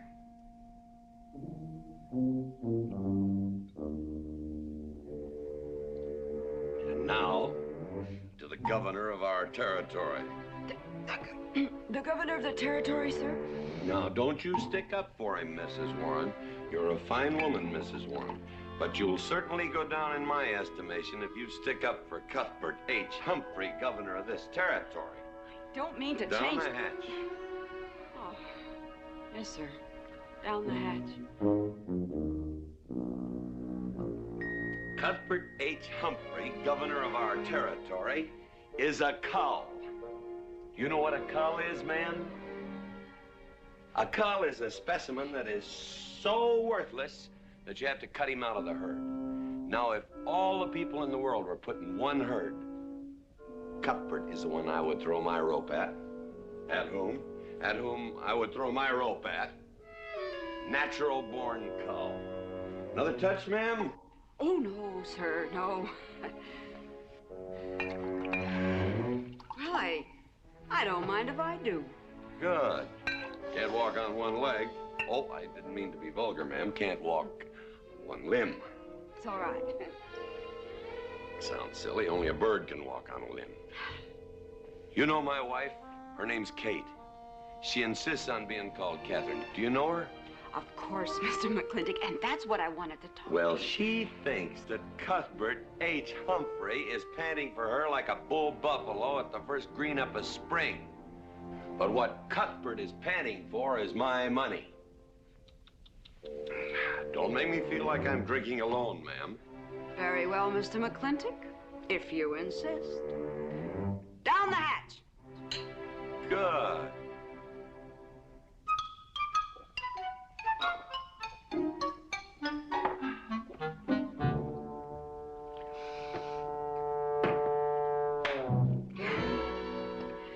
McLintock, I have something very important to say to you. Very important. Guess it'll have to wait till the morning. Toodle. Oh, it's all right. It's all right. Betty, bye-bye.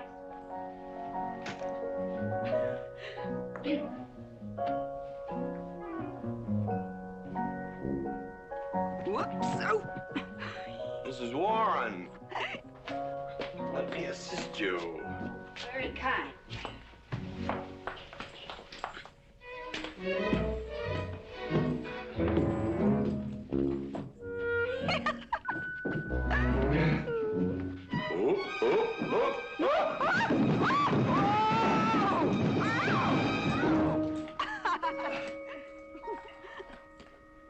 Whoops. What's going on here? Now, Catherine, are you going to believe what you see or what I tell you? Mrs. McLintock, hope you won't misunderstand. It's the first 100 women sitting on his lap that I misunderstood. Number 101 is quite simple.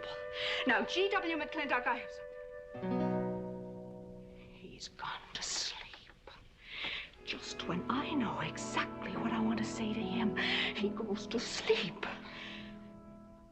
I waited up to talk to Mr. McLintock. I wanted to tell him I was quitting. You see, Sheriff Lord has asked me to marry him, and... Oh, congratulations. I don't want to seem prudish, but if you are going to marry Sheriff Lord, it seems to me that you're sitting on the wrong man's lap. Come on, I'll help you upstairs and we'll have a long talk about men in general. Ladies, one moment.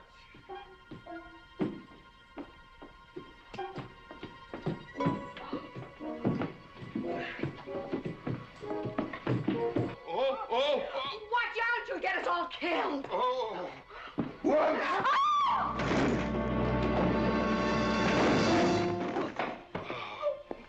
Wait a minute, ladies, till I catch my breath, and I'll get you up those stairs as sure as my name is George Washington McLintock.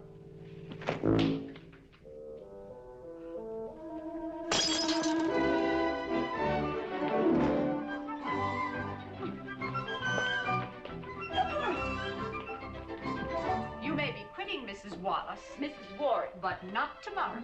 I want my breakfast in bed. I want to... I know, toast, lightly brown. Somebody sure put a knob on my skull.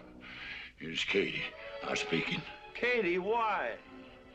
Mrs. Warren was there. Oh. And there you was there. Oh. And there that whiskey bottle was there. Oh. And Katie's temper being what Katie's temper is, well, there you are. Drago, old friend. Huh?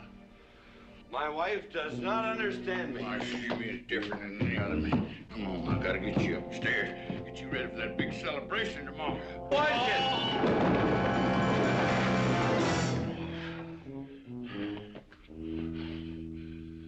Drago, I am sleeping in the den.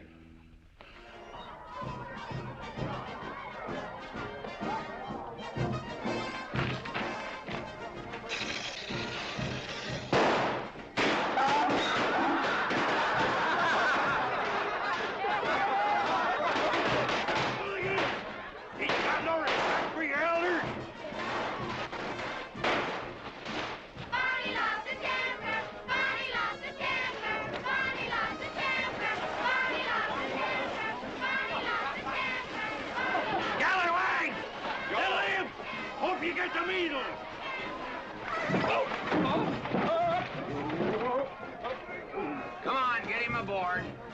Is everybody ready? Man in number 5 needs a flank cinch.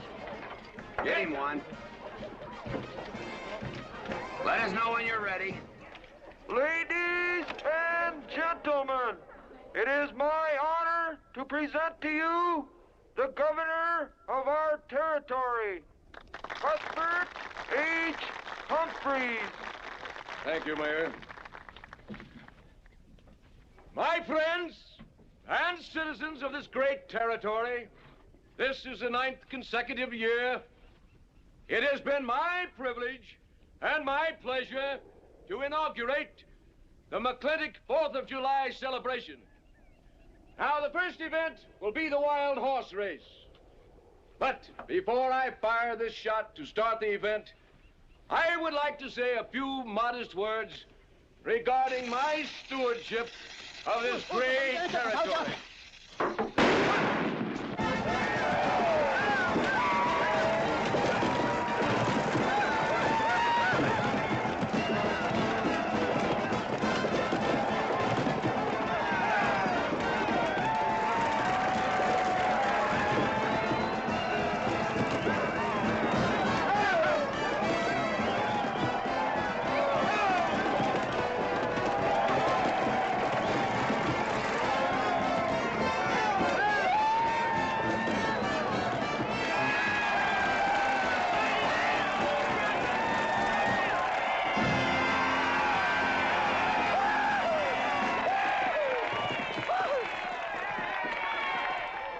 Professor Birnbaum. Gentlemen. Sheriff, here's your horse. Come on, get them all lined up. Come here, King. Now, boys, you all know the rules. It's twice around the inside, once around the outside. First cowboy that hits that finish line without busting that egg is the winner.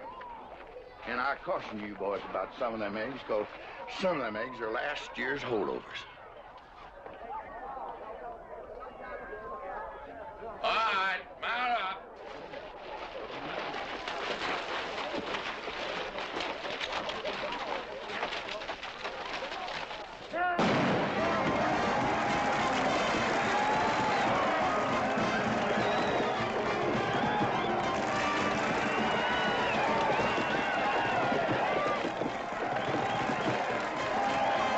Catherine, my dear, you seem to be enjoying yourself. Oh, yes. This is wonderful. It's the only thing I really do enjoy about this barbaric country, the 4th of July celebration. Well, Catherine, I've been here for 3 days. I haven't heard from you. Is anything wrong? Wrong? Well, I just hope that it hasn't been necessary for you to say anything to G.W. What are you talking about? Well, Catherine, you see, I'm in a rather delicate position, being governor of the territory and all. I just hope you haven't found it necessary to say anything about... About what? About you and me.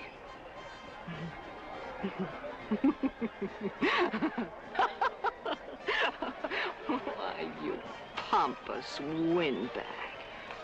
Do you think that you're the only man who's ever tried to play patty fingers with me, who's ever tried to lure me into the moonlight? Well, no, but Well, I'm a big girl and I can take care of myself. My husband knows it.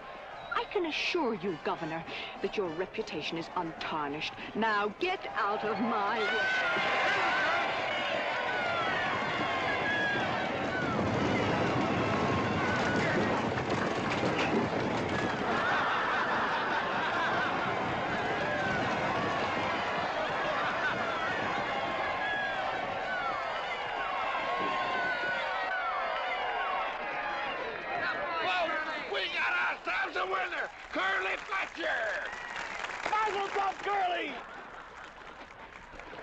Give me the egg.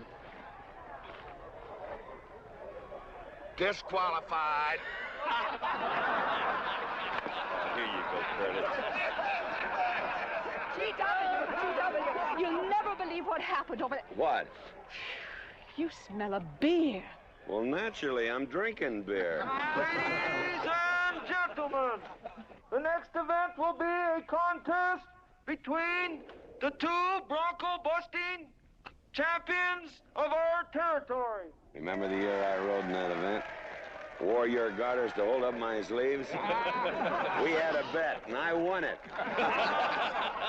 George Washington McLintock, you are a very crude man. Well, I guess so, but that was a rough horse, like to jarred my insides loose. But it was worth it. 3 beers.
so.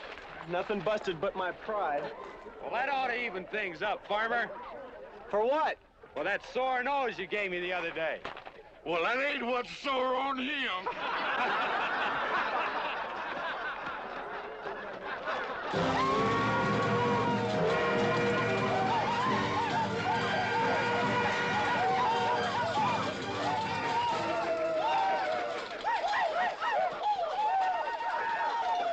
The closing event is the cow pony race. The finish line is at the barbecue. So start meandering. Come on. Now, what is that? False courage?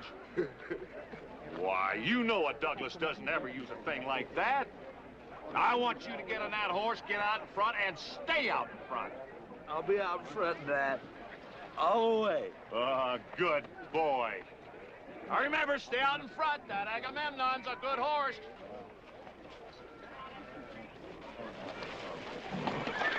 Oh, Agamemnon.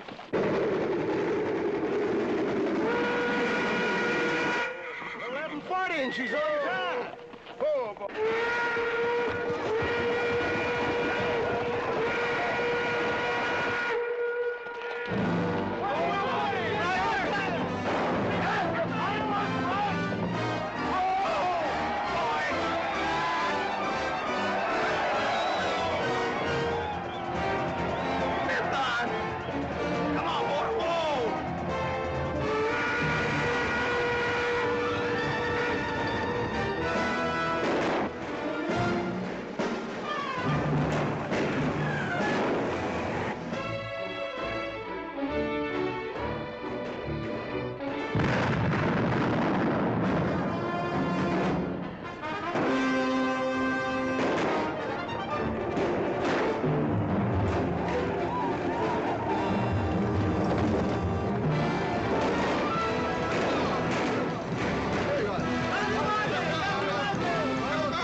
Whose idea was this stunt? God doggone it, they're my real book.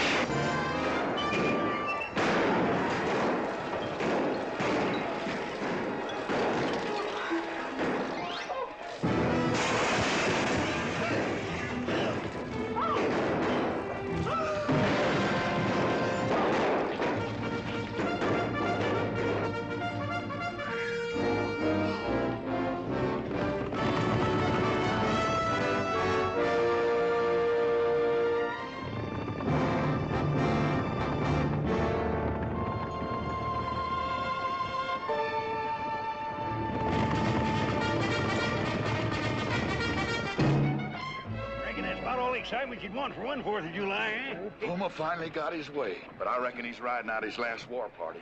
He won't get very far. But one thing still has me puzzled. Where did they get the guns? I was wondering the same thing. My kidney's been bothering me. Funny? GW.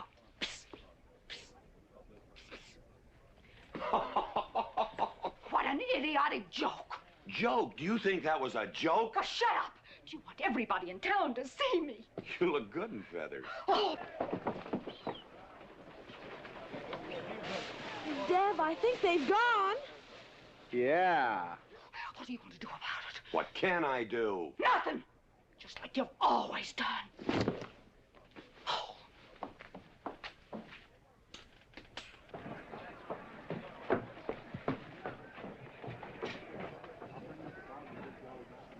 How long, GW? How long what? Catherine. She's been riding herd on you for 2 years now. I'm a peaceable man. But my father used to say, you raise your voice, it doesn't do any good. It's time to raise your hand. Well, I've been planning to do something about it. I'll have another talk with her. Talk to her? Talk to her? Talking won't do any good. Becky, have you seen your... What's been happening around here? You've got hay all over you. Been some mighty sneaky goings-on here during that raid, Mr. McLintock. Who was it said only a trollop would kiss a man before they were formally engaged? Oh, but we are engaged, sir. You are? That is, with your permission. Well, you've got it. Oh, Mrs. Warren? I think it's wonderful. I guess this is the only engagement that ever started off of a spanking. Mm-hmm. I reckon Birnbaum is right. All right. Lord bless us, this is gonna be a great day. Doggone it, folks. Let's don't let a little old Indian raid break up a good barbecue and a rodeo. The meat sound. Let's go. You contestants, get ready for the cow pony race.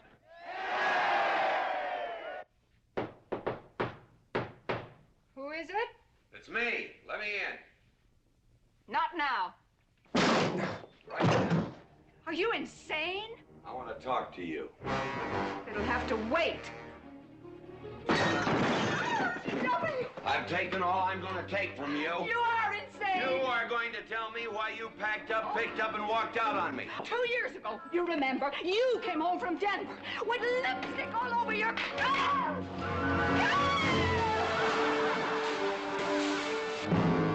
Lipstick on my collar. I've got the shirt to prove it. Who cares? Why, you big...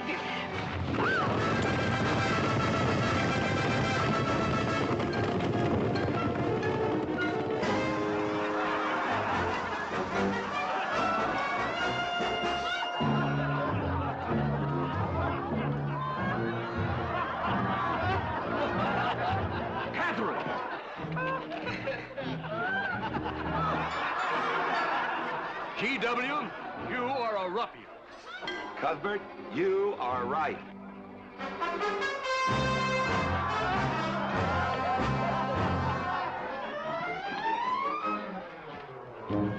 Well, what kind of a family is that? The best. And dangerous, son. Who won the race? Who cares, Neymar? History's being made.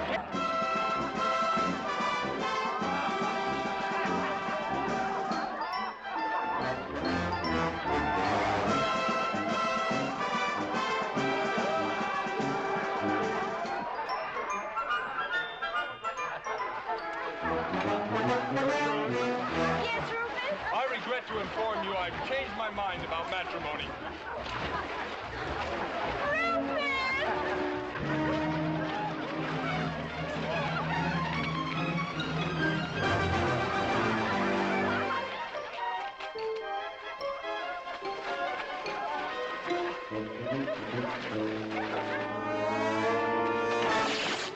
Hey, Mrs. McLintock!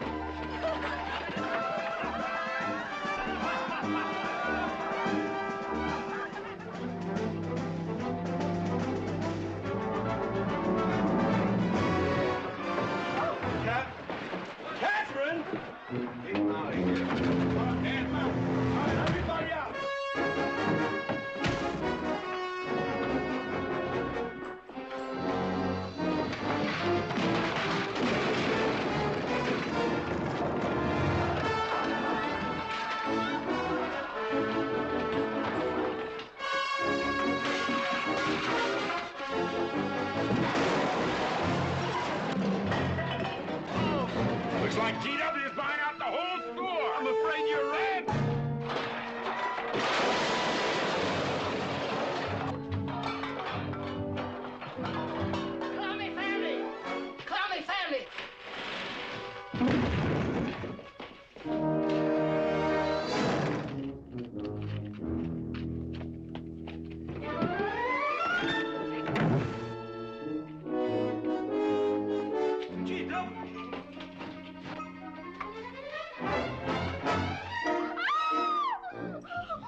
McLintock.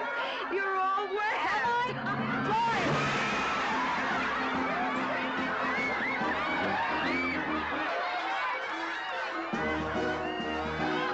Wrong woman, G.W.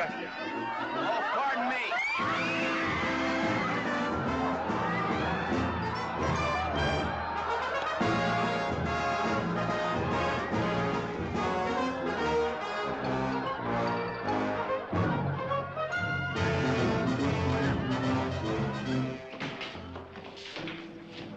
Mrs. McLintock, you setting a new style?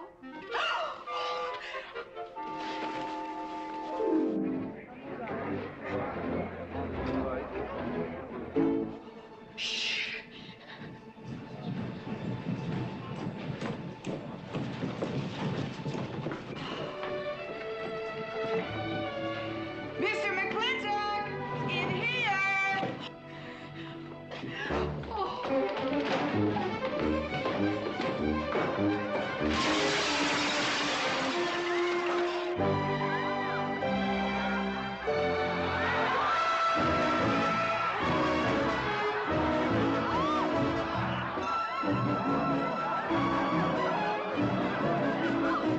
If I ever get through this humiliation, you'll rue the day you ever met me. Oh, belly aching, fight all you want. It won't do you any good. You've been digging those burrs into me for 2 years. Now you're gonna get your comeuppance. Thanks. My father would be proud of you. Now make him prouder.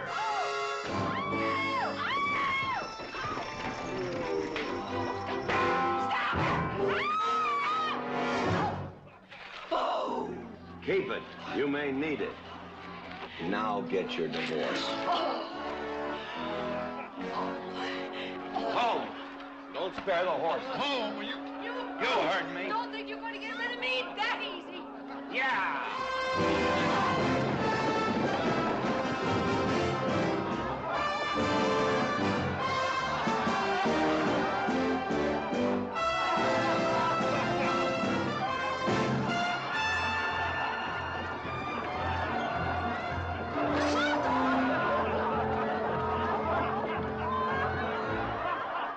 No more living in the capital? No.